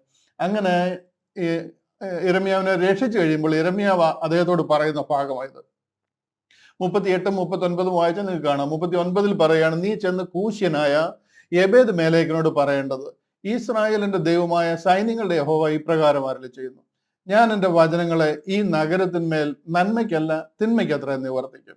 അന്ന് നീ കാണുക അവ നിവൃത്തിയാകും. അതായത് യെരുശലേമിനെ ദൈവം വിട്ടുകളയും, തിന്മയ്ക്കായിട്ട് വിട്ടുകളയും എന്ന് പറയുന്ന ഒരു ഭാഗമാണ്.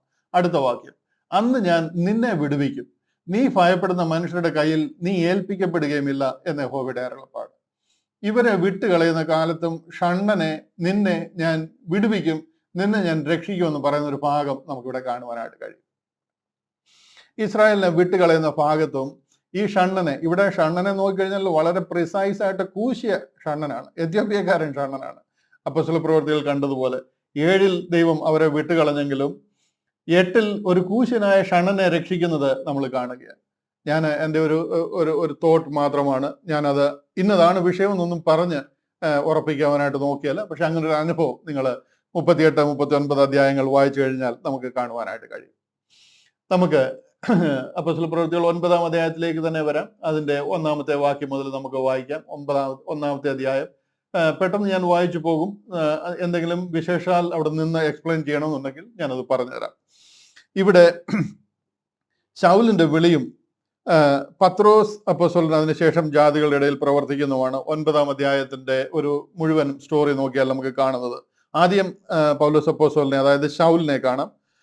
അതിനുശേഷം പത്രോസ് അപ്പോസ്തലന്റെ ഒരു ശുശ്രൂഷ കാണുവാനായിട്ട് കഴിയും.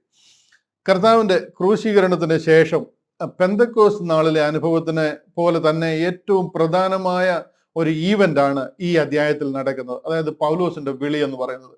പൗലോസ് അപ്പോസ്തലന്റെ വിളിക്ക് എന്താ പ്രത്യേകത നിങ്ങൾക്ക് വേണമെങ്കിൽ ചോദിക്കാം. 3 അധ്യായങ്ങളിലാണ് പരിശുദ്ധാത്മാവ് അത് രേഖപ്പെടുത്തിയിരിക്കുന്നത്. അപ്പോസ്തല പ്രവർത്തികളിൽ 3 അധ്യായം അതിനു വേണ്ടിയിട്ട് പരിശുദ്ധാത്മാവ് മാറ്റിയിരിക്കുന്നത്. അത്രയ്ക്ക് ഇമ്പോർട്ടന്റ് ആയിട്ടുള്ള ഒരു ഈവന്റാ. അതായത് കർത്താവിന്റെ ക്രൂശീകരണം കഴിഞ്ഞ് പരിശുദ്ധാത്മാവ് ലോകത്തിൽ വന്നത് കഴിഞ്ഞാൽ അടുത്ത ഏറ്റവും വലിയ ഈവന്റ് ആണ് പോളിന്റെ ഈ വിളിയെന്നും പോള് ഈ രക്ഷയിലേക്ക് വരികയും ചെയ്യുന്നതെന്ന് പറയുന്നത്. ആ ക്രിസ്ത്യാനിറ്റി എന്താണെന്ന് മനസ്സിലായവർക്ക് അതിന്റെ ആക്ച്വൽ അർത്ഥം പിടികിട്ടത്തുള്ളൂ. ഒരു ഒരു ഒരു ഒരു നാമധേയ ക്രിസ്ത്യാനിക്ക് എന്താണ് പോൾ രക്ഷിക്കപ്പെട്ടതിൽ ഇത്ര വലിയ അതിശയം എന്ന് വേണമെങ്കിൽ തോന്നാം. ഉലകം സ്ഥാപിക്കുന്നതിന് മുമ്പ് സ്വർഗത്തിൽ ദൈവം മറച്ചു വെച്ചിരുന്ന സ്വർഗീയ പദ്ധതി വെളിപ്പെടുത്താനായിട്ട് ദൈവം ഒരുത്തനെ വിളിച്ച് വേർതിരിക്കുക. അതാണ് അതിന്റെ പ്രത്യേകത. അത് നമ്മൾ വിചാരിക്കുന്ന പോലെയുള്ള ലൈറ്റ് ആയിട്ടുള്ള ഒരു കാര്യമല്ല. ഹല്ലേലൂയ. ഞാനൊന്ന് വായിക്കാം. ശൗൽ കർത്താവിന്റെ ശിഷ്യന്മാരുടെ നേരെ ഭീഷണിയും കുലയും നിശ്വസിച്ചുകൊണ്ട് മഹാപുരോഹിതന്റെ അടുക്കൽ ചെന്നു. ഇത് കണ്ടില്ലയോ? ശൗൽ കർത്താവിന്റെ ശിഷ്യന്മാരുടെ നേരെ ഭീഷണി. ഇവിടെ സ്തേഫാനോസിനെ എറിഞ്ഞ് കൊന്നതിന് ശേഷം ശൗൽ അടങ്ങിയിരിക്കുകയായിരുന്നില്ല. ശൗൽ പിന്നെ ഒന്നും ചെയ്തില്ല എന്ന് വിചാരിക്കല്ല. ഈ ഇസ്രായേലിൽ ഭയങ്കര ഒരു റയറ്റ് ഉണ്ടായിരിക്കുക. അവർ മുഴുവൻ ഓടിപ്പോയിരിക്കുക. അവിടെ നിൽക്കാൻ പറ്റാത്തവണ്ണം ഓടിപ്പോയിരിക്കുക. ആൾക്കാരെ കൊന്ന് തള്ളിയിരിക്കുക. ഭീഷണിയും കുലയും നിശ്വസിച്ചുകൊണ്ട് മഹാപുരോഹിതന്റെ അടുക്കൽ ചെന്നു. എത്ര പേരെ കൊന്നിട്ടുണ്ടെന്നുള്ളത് ആ കണക്കും കാര്യങ്ങളും ഒക്കെ നോക്കിക്കഴിഞ്ഞാൽ നമുക്ക് പഴയ ഹിസ്റ്ററി നോക്കിക്കഴിഞ്ഞാൽ കാണുവാനായിട്ട് കഴിഞ്ഞാൽ അത്രയും ഡീറ്റെയിൽ ആയിട്ട് പോയിട്ടില്ല. അതുപോലെ ആൾക്കാരെ കൊന്നിരിക്കുകയും ഭയങ്കര കഷ്ടം ദൈവസഭയ്ക്ക് അഴിച്ചുവിട്ടിരിക്കുക. ഒരു മനുഷ്യർക്ക് അവിടെ നിൽക്കാൻ പറ്റാത്ത രീതിയിൽ അവർ ഓടിപ്പോയിരിക്കുക. അങ്ങ് ശമരിയയിലും അങ്ങ് ദമസ്കോസിലും പോകാവുന്നിടത്തെല്ലാം ഓടിപ്പോയിരിക്കുക. ദമസ്കോസിൽ ഈ മാർഗക്കാരായ വല്ല പുരുഷന്മാരെയോ സ്ത്രീകളെയോ കണ്ടാൽ അവരെ പിടിച്ചു കെട്ടി യെരുശലേമിലേക്ക് കൊണ്ടുവരുവാൻ തക്കവണ്ണം അവിടുത്തെ പള്ളികൾക്ക് അവനോട് അധികാരപത്രം വാങ്ങി. ഈ ദമസ്കോസ് എന്ന് പറയുന്നത് ഏകദേശം 242 കിലോമീറ്റർ അകലെയാ യെരുശലേമിൽ നിന്ന്. അതുകൊണ്ട് തന്നെ ഞാൻ വിചാരിക്കുന്നു അദ്ദേഹം പോയത് കുതിരപ്പുറത്തായിരിക്കും എന്ന് ഞാൻ വിശ്വസിക്കുന്നു. അവിടെ പോകുന്നത് അവരെ പിടിച്ചു കെട്ടി തിരിച്ചു കൊണ്ടുവരാനാ. ആരെ പിടിച്ചു കെട്ടാനാ? ഇവിടെ നിന്നും പോയിരിക്കുന്ന ആൾക്കാരെ പിടിച്ചു കെട്ടി. അവരെന്തിനു പോയതാ? ഇവിടെ നിൽക്കാൻ പറ്റാതെ വണ്ണം നിക്കക്കണ്ണി ഇല്ലാതെ ഇവിടുന്ന് ഓടിപ്പോയേക്കുക. എവിടെ? സിറിയയില് ദമസ്കോസില് വരെ ചെന്നിരിക്കുക. അവർക്ക് എന്തിനാ എഴുത്ത് കൊണ്ടുപോകുന്നേ? എഴുത്ത് എന്തിനാ കൊണ്ടുവന്നതെന്ന് ചോദിച്ചു കഴിഞ്ഞാൽ അവർ യഹൂദന്മാരാ. അവർ അവിടുത്തെ പള്ളിയിലാ പോകുന്നത്. അവരവിടെ വേറെ ഹോള് കെട്ടി ആരാധനയൊന്നും അല്ല. അവിടെ വേറെ പാസ്റ്ററും അവിടെ വേറെ ഹോളും തമ്പാറും പാട്ടും ഒന്നും അല്ല അവിടെ നടക്കുന്നത്. അവർ യഹൂദന്മാരാ. അവർ യഹൂദ ആ പള്ളിയിലാ പോകുന്നത്. അതുകൊണ്ട് ഇവിടുത്തെ മഹാപുരോഹിതന്റെ ലെറ്ററുമായിട്ട് അങ്ങോട്ട് പോയേക്കുന്ന അവിടുത്തെ പള്ളിയിൽ കൊടുത്തിട്ട് അവരെ പിരിച്ചുവിടാൻ പറയുകയാണ്. മനസ്സിലാകുന്നുണ്ടോ? അവിടെയും അവർ യഹൂദന്മാരാണ്, ഇവിടെയും അവർ യഹൂദന്മാരാ. നമ്മൾ അവരെ ക്രിസ്ത്യാനികളാക്കിയിരിക്കുക. അവരൊന്നും ക്രിസ്ത്യാനികളല്ല, അവർ യഹൂദന്മാരാ. അവരുടെ പള്ളിയിൽ അവരുടെ ആരാധനയ്ക്കാ പോകുന്നത്. അതുകൊണ്ടാണ് ഇവിടുത്തെ മഹാപുരോഹിതൻ പറഞ്ഞു കഴിഞ്ഞാൽ അവിടുത്തെ പുരോഹിതൻ കേൾക്കണം. അതുകൊണ്ട് മഹാപുരോഹിതന്റെ ലെറ്റർ വാങ്ങിക്കൊണ്ട് സ്ത്രീകളെ കണ്ടാൽ പിടിച്ചു കെട്ടി യെരുശലേമിലേക്ക് കൊണ്ടുവരാൻ നോക്കണം. അവിടുത്തെ പള്ളികൾക്ക് അവനോട് അധികാരപത്രം വാങ്ങിയിട്ട് പോയിരിക്കുക. അവിടെ കൊണ്ട് കാണിച്ചാൽ മതി, അത്രയും പേരെ അവിടെ നിങ്ങൾ പറഞ്ഞു വിടും. അതിനു വേണ്ടിയിട്ടാണ്. അവൻ പ്രയാണം ചെയ്ത് ദമസ്കോസിനെ സമീപിച്ചപ്പോൾ പെട്ടെന്ന് ആകാശത്ത് നിന്ന് ഒരു വെളിച്ചം അവന്റെ ചുറ്റും മിന്നി. ഒരു ഭയങ്കര പ്രകാശം അവന്റെ ചുറ്റും മിന്നിയിരിക്കുക. ഈ സംഭവം നടക്കുന്നത് സ്തേഫാനോസിനെ കൊന്നിട്ട് ഏതാനും മാസങ്ങൾക്ക് ശേഷമാണ്. ചില മാസങ്ങൾ, ഓൾമോസ്റ്റ് ഒരു വർഷത്തോളം ആകാറായി സ്തേഫാനോസിനെ എറിഞ്ഞു കൊന്ന്. ചിലരൊക്കെ പറയുന്നത് കണ്ടിട്ടുണ്ട്, സ്തേഫാനോസിനെ ഒരു ഉപദേശി പ്രസംഗിക്കുന്നത് ഞാൻ ഈ കഴിഞ്ഞിടയ്ക്കും കേട്ടതാ. സ്തേഫാനോസിനെ എറിഞ്ഞു കൊന്നു കഴിഞ്ഞപ്പോഴത്തേന് ദൈവം പുതിയൊരു മിഷണറി അവിടെ നിന്ന് എഴുന്നേൽപ്പിച്ചു. ഒരാളെ കൊന്നപ്പോഴത്തേന് വേറൊരാളെ ദൈവം അവിടെ എഴുന്നേൽപ്പിച്ചു. ഒരാളോട് ദൈവം ഇടപെട്ടുകൊണ്ടിരുന്നു. ഒരാളെ ലോകം കണ്ടതിൽ ഏറ്റവും വലിയ മിഷണറിയെ രൂപാന്തരപ്പെടുത്തി എന്നൊക്കെ. സ്തേഫാനോസിനെ എറിഞ്ഞു കൊന്നതിൽ ഈ മിഷണറിക്ക് അവിടെ ഒരു രൂപാന്തരവും സംഭവിച്ചിട്ടില്ല. സ്തേഫാനോസിനെ കൊന്നതിന് ശേഷം വേറെ ഒത്തിരി പേരെ കൂടെ ഇദ്ദേഹം കൊന്നിട്ടുണ്ട്.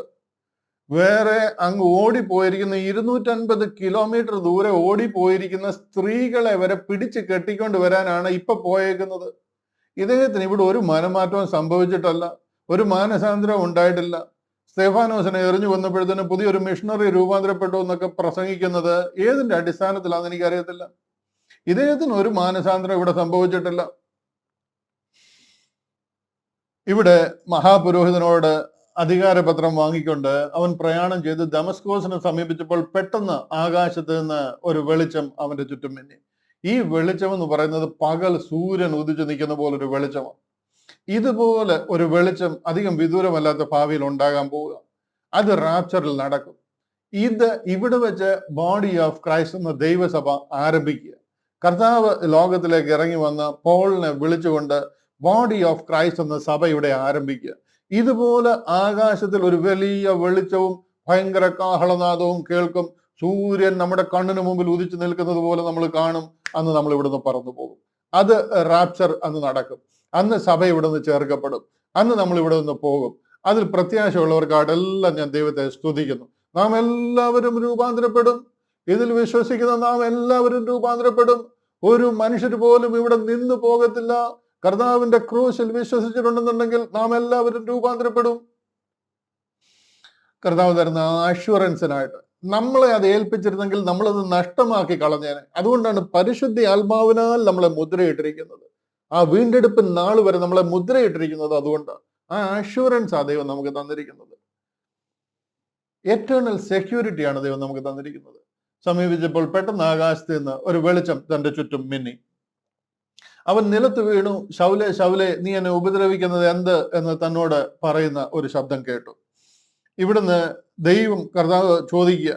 ഇവിടുന്ന് സഭയെ മുടിപ്പിക്കാനായിട്ട് ഒരു ലെറ്ററും കൊണ്ട് പോവുകയാണ്. അവിടെ ചെന്ന് കഴിഞ്ഞപ്പോഴത്തേന് പലരും പറയുന്നത് കേട്ടിട്ടുണ്ട് ഇതുപോലെ. അതൊക്കെ വളരെ നല്ല കാര്യങ്ങളാണ്. ഒരു ലെറ്ററുമായിട്ട് പോയി സഭയെ മുടിപ്പിക്കാനായിട്ട്, എന്നാൽ സഭയെ പണിയുവാനായിട്ട് അതേ പോളിനെ കൊണ്ട് ദൈവം 13 ലെറ്ററുകൾ എഴുതിച്ചു വന്നു.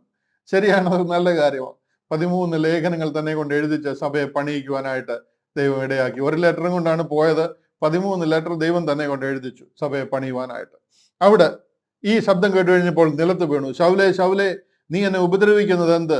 നീ ആരാകുന്നു കർത്താവേ എന്ന് ചോദിച്ചു.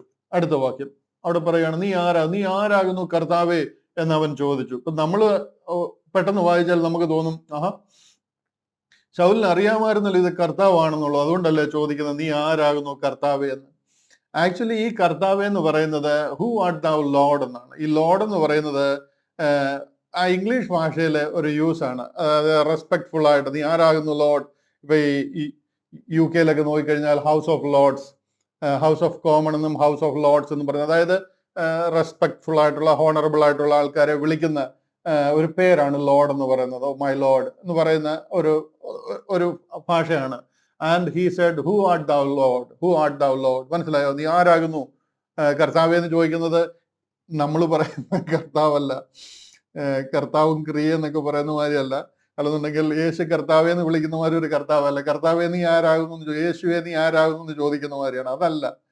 ഹു ആർട്ട് ദൗ ലോർഡ്, നീ ആരാകുന്നു എന്ന് ചോദിക്കുന്ന ബഹുമാനാർത്ഥം ചോദിക്കുന്ന ഒരു ഭാഗമാണ്.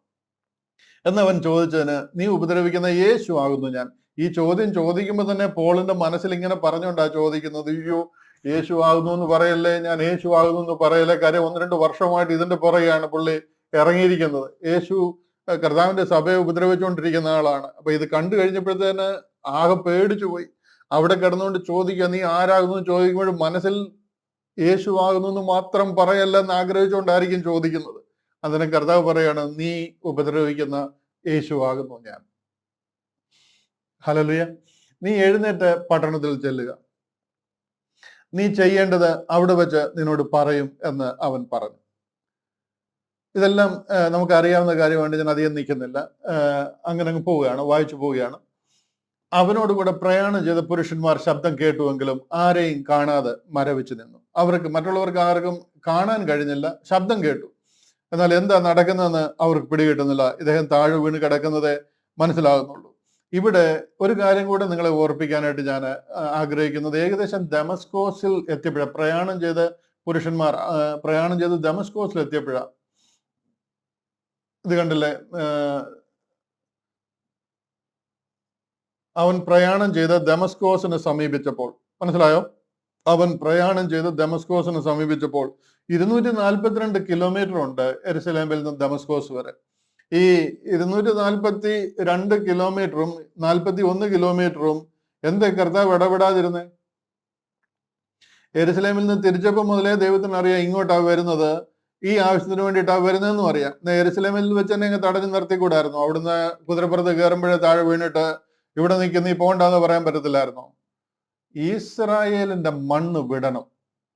യെരുശലേമിന്റെ മണ്ണ് വിടണം, ജാതീയ രാജ്യത്തെത്തുക. ജാതീയ മണ്ണിൽ എത്തിക്കഴിഞ്ഞപ്പോൾ കർത്താവ് ഇടപെടുക. മനസ്സിലായോ?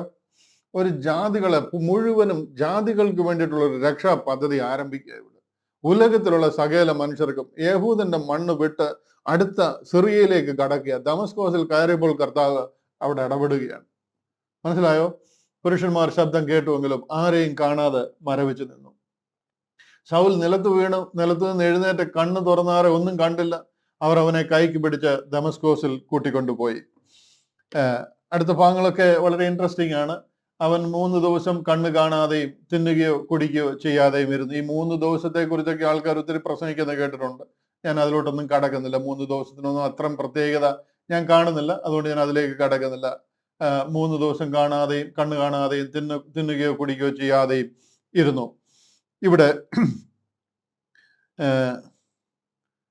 അടുത്തത്, എന്നാൽ അനന്യാസ് എന്നൊരു ശിഷ്യൻ ദമസ്കോസിൽ ഉണ്ടായിരുന്നു. അവനെ കർത്താവ് ഒരു ദർശനത്തിൽ അനന്യാസേ എന്ന് വിളിച്ചു. കർത്താവെ, അടിയനീത എന്നവൻ വിളി കേട്ടു. ഇത് രണ്ടാമത്തെ അനന്യാസായി. അപ്പോസ്തല പ്രവൃത്തിയിൽ കാണുന്ന രണ്ടാമത്തെ അനന്യാസായത്. ഒരു അനന്യാസ് സഫീറയുടെ കൂടെ നിലം വിറ്റിട്ട് വീണു മരിക്കുന്നതായിട്ട് നമുക്കറിയാം. അത് കഴിഞ്ഞിട്ടുള്ള ഒരു അനന്യാസിനെ ഇവിടെ കാണുകയാണ്. അനന്യാസ് എന്നൊരു ശിഷ്യൻ ദമസ്കോസിൽ ഉണ്ടായിരുന്നു. ഈ ശിഷ്യൻ എന്ന് പറയുന്നത് കിങ്ഡം ഗോസ്പലിലുള്ള ശിഷ്യന്മാരാണ്. അതായത് 12 അപ്പോസ്തലന്മാരുടെ കൂടെ യെരുശലേമിൽ ഉണ്ടായിരുന്നവരും ഈ പെന്തക്കോസ്ത് നാളിൽ അവിടുത്തെ അനുഭവത്തിൽ ഉണ്ടായിരുന്നവരും 3000 പേരിൽ സ്നാനപ്പെട്ടവരും ഒക്കെയാണെന്ന് നമുക്ക് വേണേൽ വിശ്വസിക്കാം. അല്ലെങ്കിൽ 120 പേരുടെ കൂടെ ഉണ്ടായിരുന്നതോ അല്ലെന്നുണ്ടെങ്കിൽ 3000 പേരും 5000 പേരും ഒക്കെ സ്നാനപ്പെട്ടപ്പോൾ ആ കൂട്ടത്തിൽ ഉണ്ടായിരുന്നവരും യെരുശലേമിൽ നിന്ന് ആരംഭിച്ച ആ ഒരു വലിയ ഒരു മൂവ്മെന്റ് അതിലുണ്ടായിരുന്ന ഒരാളാണ് എന്ന് നമുക്ക് വേണമെങ്കിൽ വിശ്വസിക്കാം. എന്നാൽ അനന്യാസ് എന്നൊരു ശിഷ്യൻ ദമസ്കോസിൽ ഉണ്ടായിരുന്നു.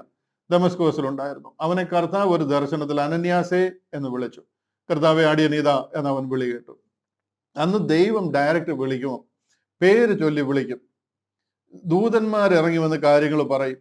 ദൂതന്മാർ പല കാര്യങ്ങളും ചെയ്തു കൊടുക്കും. അങ്ങനെയൊക്കെ കിങ്ഡം ഗോസ്പലിൽ വളരെ പ്രസക്തി ഉണ്ടായിരുന്നു ആ കാര്യങ്ങൾക്ക്. എന്നാൽ ഈ കാലഘട്ടത്തിൽ നമുക്ക് തിരുവചനം ദൈവം എഴുതി നമ്മുടെ കരങ്ങളിൽ തന്നിരിക്കുക. നമ്മളെ ഒരിക്കലായിട്ട് വിളിച്ച് മഹത്വത്തിന്റെ പ്രത്യാശയായ ക്രിസ്തു നമ്മുടെ ഉള്ളിലിരിക്കുക. പരിശുദ്ധ ആത്മാവിനാൽ നമ്മളെ മുദ്രയിട്ടിരിക്കുക. അതിന്റെ പുറത്ത് നമുക്ക് വേറെ ഒന്നിന്റെ ആവശ്യമില്ല. മനസ്സിലാവുന്നുണ്ടോ? കർത്താവായ യേശു ക്രിസ്തു, മഹത്വത്തിന്റെ പ്രത്യാശയായ ക്രിസ്തു നമ്മുടെ ഉള്ളിൽ വസിക്കുക. ഇവിടെ സഭയെ ഉപദ്രവിക്കുന്നവനെ കർത്താവിനോട്, നീ എഴുന്നേറ്റ് നേർവീതി എന്ന തെരുവിൽ ചെന്ന് യൂദയുടെ വീട്ടിൽ തർസോസുകാരനായ ശൗൽ എന്ന പേരുള്ളവനെ അന്വേഷിക്കുക. ഈ നേർവീതി സ്ട്രൈറ്റ് എന്ന് പറയുന്ന ഒരു തെരുവ, ഒരു സ്ട്രീറ്റ്, അത് ദമസ്കോസിലാണ്.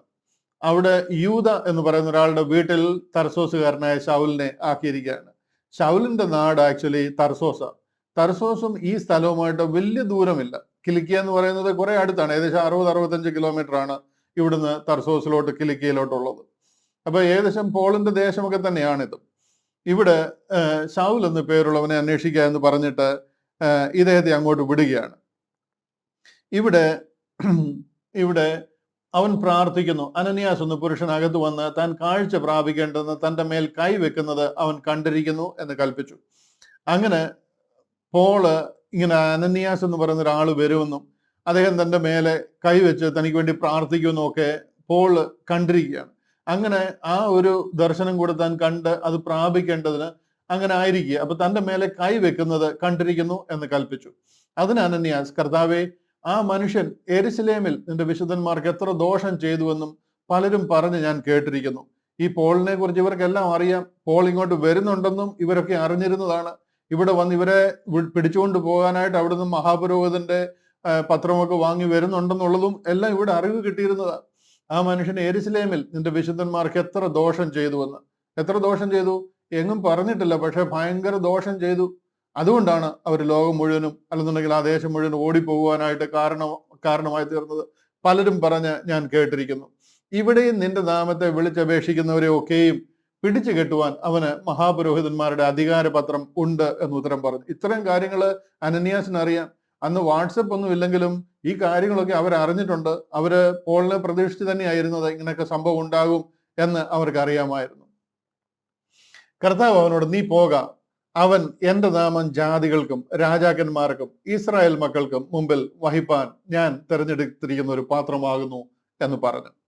ഇസ്രായേൽ മക്കളുടെ മുമ്പിൽ, അതായത് അവൻ എൻ്റെ നാമം ജാതികൾക്കും. മനസ്സിലായോ? ഇതിനു മുമ്പ് അങ്ങനെ ഒരു സംഗതി ഇല്ല. എൻ്റെ നാമം ജാതികൾക്കും, എല്ലാ ജാതികൾക്കും, രാജാക്കന്മാർക്കും, മഹത്തുക്കൾക്കും, ഇസ്രായേൽ മക്കൾക്കും, മൂന്നാമതാണ് ഇസ്രായേൽ മക്കൾ വരുന്നത്, ഇസ്രായേൽ മക്കൾക്ക് മുമ്പിൽ വഹിപ്പാൻ ഞാൻ തെരഞ്ഞെടുത്തിരിക്കുന്ന ഒരു പാത്രമാകുന്നു. അങ്ങനെ ദൈവം തിരഞ്ഞെടുത്തിരിക്കുന്ന ഒരു പാത്രമാകുന്നു എന്ന് പറയുക. എൻ്റെ നാമത്തിന് വേണ്ടി അവൻ എന്തെല്ലാം കഷ്ടം അനുഭവിക്കേണ്ടതാകുന്നു എന്ന് ഞാൻ അവനെ കാണിക്കും എന്ന് പറഞ്ഞു.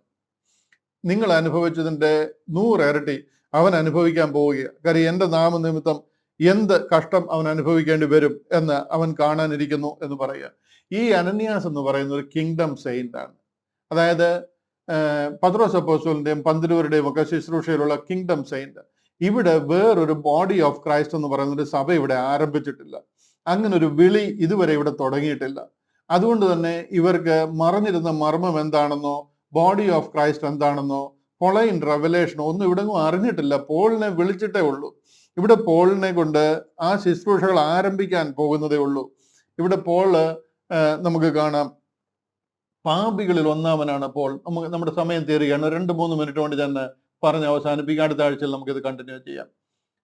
അതായത് 1-2 വാക്യങ്ങൾ ഞാൻ നിങ്ങളെ കാണിച്ചോട്ടെ. കൊരിന്ത്യ ലേഖനം 15-ാമത്തെ അധ്യായം അതിന്റെ 8-ാമത്തെ വാക്യം. പോൾ പറയുകയാണ്, എല്ലാവർക്കും ഒടുവിൽ അകാല പ്രജ പോലുള്ള എനിക്കും പ്രത്യക്ഷനായി. പോളിന് ദൈവം പ്രത്യക്ഷനാകുന്ന ഭാഗം പോൾ വിവരിക്കുക. എല്ലാവർക്കും ഒടുവിൽ അകാല പ്രജ പോലെ ഉള്ള എനിക്കും പ്രത്യക്ഷനായി. ഞാൻ അപ്പോസ്തലന്മാരിൽ ഏറ്റവും ചെറിയവനല്ലോ. ദൈവസഭയെ ഉപദ്രവിച്ചതിനാൽ അപ്പോസ്തലൻ എന്ന പേരിന് ഞാൻ യോഗ്യനുമല്ല. എങ്കിലും ഞാൻ ആകുന്നത് ദൈവകൃപയാലാകുന്നു. എന്നോടുള്ള അവന്റെ കൃപ വ്യർത്ഥമായതുമില്ല. അവരെല്ലാവരെക്കാളും ഞാൻ അത്യന്തം അധ്വാനിച്ചിരിക്കുന്നു. എന്നാൽ ഞാനല്ല, എന്നോട് കൂടെയുള്ള ദൈവകൃപയാത്രേ. കൃപയാൽ ദൈവം ഒരു ഭയങ്കര വിളിച്ചിരിക്കുന്ന ആളാണ് പൗലോസ് അപ്പോസ്തലൻ. അതുകൊണ്ടാണ് പറയുന്നത്, തിമോഥെയോസിന് എഴുതിയ ലേഖനത്തിൽ പറയുന്നത് കണ്ടില്ലേ, ഞാൻ ക്രിസ്തു യേശു പാപികളെ രക്ഷിപ്പാൻ ലോകത്തിൽ വന്നു എന്നുള്ളത് വിശ്വാസ്യവും എല്ലാവരും അംഗീകരിപ്പാൻ യോഗ്യവുമായ വചനം തന്നെ. ആ പാപികളിൽ ഞാൻ ഒന്നാമൻ. എങ്ങനെ? ആ പാപികളിൽ ഞാൻ ഒന്നാമൻ. എന്താ അങ്ങനെ പറയാൻ കാര്യം എന്താന്ന് ചോദിച്ചു കഴിഞ്ഞാൽ, ഞാൻ ദൈവസഭയെ ഉപദ്രവിച്ചവൻ, ഞാൻ പരിശുദ്ധാത്മാവിനെതിരെ ദൂഷണം പറഞ്ഞവൻ, പരിശുദ്ധാത്മപൂർണനായിരുന്ന സ്തെഫാനോസിനെ എറിഞ്ഞു കൊല്ലാൻ ഓർഡർ ഇട്ടവൻ, എന്നിട്ടും യേശുക്രിസ്തു നിത്യജീവനായിക്കൊണ്ട് തന്നിൽ വിശ്വസിപ്പാനുള്ളവർക്ക്, അതാരാ?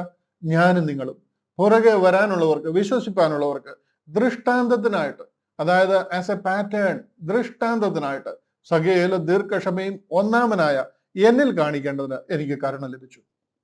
മനസ്സിലാകുന്നുണ്ടോ? പോളിനെ എന്തിനാ വിളിച്ചതെന്ന് മനസ്സിലാകുന്നുണ്ടോ? അത്ര വലിയ പാപം ചെയ്ത, ലോകത്തിലെ ഏറ്റവും വലിയ പാപം ചെയ്ത ആ പോളിനെ രക്ഷിച്ചുകൊണ്ട് ദൈവം ആരംഭിച്ചിരിക്കുന്ന ഒരു സ്വർഗീയ പദ്ധതിയായിരുന്നു. അതിൻ്റെ അപ്പുറത്ത് വേറൊരു പാപമില്ല. ഇത് നമ്മളിൽ പലരും വിചാരിക്കുന്നുണ്ടായിരിക്കും, ഞാൻ വലിയ പാപിയായ, എൻ്റെ ഒത്തിരി തെറ്റുകളുണ്ട്, ഞാൻ ദൈവത്തിന് മുന്നിൽ നിൽക്കാൻ യോഗ്യനല്ല. നിങ്ങളുടെ പാപം ഒന്നുമല്ല. ഏത് പാപവും കടും ചുവപ്പായിരുന്നാലും അതിനെ ഹിമം പോലെ ദൈവത്തിന് വെളുപ്പിക്കാൻ കഴിയും. ലോകത്തിലെ ഏറ്റവും വലിയ പാപിയായിരുന്നു പോൾ. കാര്യം അത് പരിശുദ്ധാത്മാവിനെതിരെ ദൂഷണം പറയുകയും പ്രവർത്തിക്കുകയും ചെയ്ത പാപമാണ്. ദൈവം പറഞ്ഞിരിക്കുന്ന പാപമാണ്. അതായത് എന്താ പറയുന്നത്, ഇത് പാപക്ഷമ അർഹിക്കാത്ത പാപം. അത് ചെയ്ത പോളിനെ ഒന്നാമനായിരുന്നിട്ടും യേശു ക്രിസ്തു നിത്യജീവനായിക്കൊണ്ട് തന്നിൽ വിശ്വസിപ്പാനുള്ളവർക്ക്, എനിക്ക് നിങ്ങൾക്കും ദൃഷ്ടാന്തത്തിനായിട്ട് സകല ദീർഘക്ഷമയും ഒന്നാമനായ എന്നിൽ കാണിക്കേണ്ടതിന് എനിക്ക് കരുണ ലഭിച്ചു. ഹല്ലേലൂയ. അനുഗ്രഹീതമായ ആ ദൈവ വിളിക്കായിട്ട്, പോളിനെ വിളിക്കുന്ന ആ വിളിക്കായിട്ട് ഞാൻ ദൈവത്തെ നന്ദിയോടെ സ്തുതിക്കുന്നു. ഒരു ഭാഗം കൂടെ കാണിച്ച് നമ്മൾ പ്രാർത്ഥിക്കുക. യഹൂദ മതത്തിലെ ഗലാത്യ ലേഖനം 1-ാം അധ്യായമാണ്. യഹൂദ മതത്തിലെ എൻ്റെ മുമ്പിലത്തെ നടപ്പ് നിങ്ങൾ കേട്ടിട്ടുണ്ടല്ലോ. ഞാൻ ദൈവത്തിന്റെ സഭയെ അത്യന്തം ഉപദ്രവിച്ച് മുടിക്കുകയും, എങ്ങനെ? ഞാൻ അത്യന്തം ഉപദ്രവിച്ച്, സ്തെഫാനോസിനെ മാത്രമല്ല, ഞാൻ ദൈവസഭയെ അത്യന്തം ഉപദ്രവിച്ച് മുടിക്കുകയും, എൻ്റെ പിതൃ പാരമ്പര്യത്തെക്കുറിച്ച് അത്യന്തം എരിവേറി, എൻ്റെ സ്വജനത്തിൽ സമപ്രായക്കാരായ പലരെക്കാളും യഹൂദ മതത്തിൽ അധികം മുതിരുകയും ചെയ്തു പോന്നു. ഞാൻ ഗമാലിയേലിന്റെ പാദപീഠത്തിൽ നിന്ന് തിരുവചനം മുഴുവൻ അഭ്യസിച്ചവരാണ്. എനിക്ക് ന്യായപ്രമാണത്തിലെ ശുഷ്കാന്തി നിമിത്തം ഞാൻ സഭയെ ഉപദ്രവിച്ചവനാണ്. കാര്യം അതിൻ്റെ അപ്പുറത്തൊരു നിയമമില്ല. ഇവിടെ വേറൊരാൾ വന്നിട്ട് ഞാൻ ദൈവത്തിന്റെ പുത്രനാണെന്ന് പറഞ്ഞു കഴിഞ്ഞാൽ, അല്ലെങ്കിൽ വിശ്വസിക്കുകയും സ്നാനമേൽക്കുകയും ചെയ്യുന്നവരൊക്കെ രക്ഷിക്കപ്പെടുമെന്ന് പറഞ്ഞു കഴിഞ്ഞാൽ എനിക്കത് താങ്ങാൻ പറ്റത്തില്ല. ഞാൻ ന്യായപ്രമാണ പ്രകാരം ജീവിക്കുന്ന മനുഷ്യനാണ്. ദൈവം തന്നിരിക്കുന്ന ന്യായപ്രമാണത്തിലെ കൽപ്പനയായ എൻ്റെ വിശ്വാസം. ആ ന്യായപ്രമാണത്തിന്റെ ശുഷ്കാന്തി നിമിത്തം ദൈവത്തിന്റെ സഭയെ ഞാൻ ഉപദ്രവിച്ചവനാണ്. അത്യന്തം എരിവേറി എൻ്റെ സ്വന്തം ജനത്തിൽ സമപ്രായക്കാരായ പലരെക്കാളും യഹൂദ മതത്തിൽ അധികം മുതിരുകയും ചെയ്തു പോന്നു. എങ്കിലും എൻ്റെ ജനനം മുതൽ എന്നെ വേർതിരിച്ച് തൻ്റെ കൃപയാൽ വിളിച്ചിരിക്കുന്ന ദൈവം തൻ്റെ പുത്രനെ കുറിച്ചുള്ള സുവിശേഷം ഞാൻ ജാതികളുടെ ഇടയിൽ അറിയിക്കേണ്ടതിന് അവനെ എന്നിൽ വെളിപ്പെടുത്തുവാൻ പ്രസാദിച്ചപ്പോൾ ഞാൻ മാംസരക്തങ്ങളോട് ആലോചിച്ചില്ല. Praise God. പൗലോസ് അപ്പോസ്തലൻ കൂടെ നടക്കുന്ന ഒരു വലിയ ശുശ്രൂഷയുടെ ആരംഭമാണ് നമ്മൾ ഈ വായിച്ച് തുടങ്ങിയിരിക്കുന്നത്. ഹല്ലേലൂയ. എനിക്ക് അത് മുന്നോട്ട് പോകുവാനായിട്ടുള്ള സമയം അനുവദിക്കുന്നില്ല. നമ്മുടെ സമയം തീർന്നിരിക്കുകയാണ്. അടുത്ത ദിവസങ്ങൾ നമ്മൾ ഇത് കണ്ടിന്യൂ ചെയ്യാം. ദൈവം പൗലോസ് അപ്പോസ്തലനെ വിളിച്ചിരിക്കുന്ന ഈ അതുല്യമായ വിളിക്കായിട്ട് ഈ പാപികളിൽ ഒന്നാമനായ പോളിനെ രക്ഷിക്കാൻ കഴിയുമെന്നുണ്ടെങ്കിൽ, മരണം വരെ കർത്താവിന് വേണ്ടി മഹിമ കണ്ട സാക്ഷിയായിട്ട് നിൽക്കുവാൻ കഴിഞ്ഞുവെങ്കിൽ, നമുക്ക് ഓരോരുത്തർക്കും കർത്താവിന്റെ വരവ് അധികം താമസമല്ലാത്ത ഈ സമയത്ത്, സഭയുടെ റാപ്ചർ ഏറ്റവും അടുത്തിരിക്കുന്ന ഈ കാലഘട്ടത്തിൽ കർത്താവിന്റെ മഹിമ കണ്ട സാക്ഷികളായി നിൽക്കുവാൻ ഈ വചനത്തിൽ കൂടി ദൈവം നിങ്ങളെ ഓരോരുത്തരെയും ഉറപ്പിക്കട്ടെ. കൂടുതൽ ധൈര്യവും പ്രത്യാശയും തരട്ടെ എന്ന് പ്രാർത്ഥിക്കുകയും അനുഗ്രഹിക്കുകയും ചെയ്തുകൊണ്ട് വാക്കുകൾക്ക് വിരാമം കുറിക്കുന്നു. കർത്താവിന്റെ കൃപ നമ്മളോട് കൂടെ ഇരിക്കട്ടെ. മറാനാഥ. Grace be with U.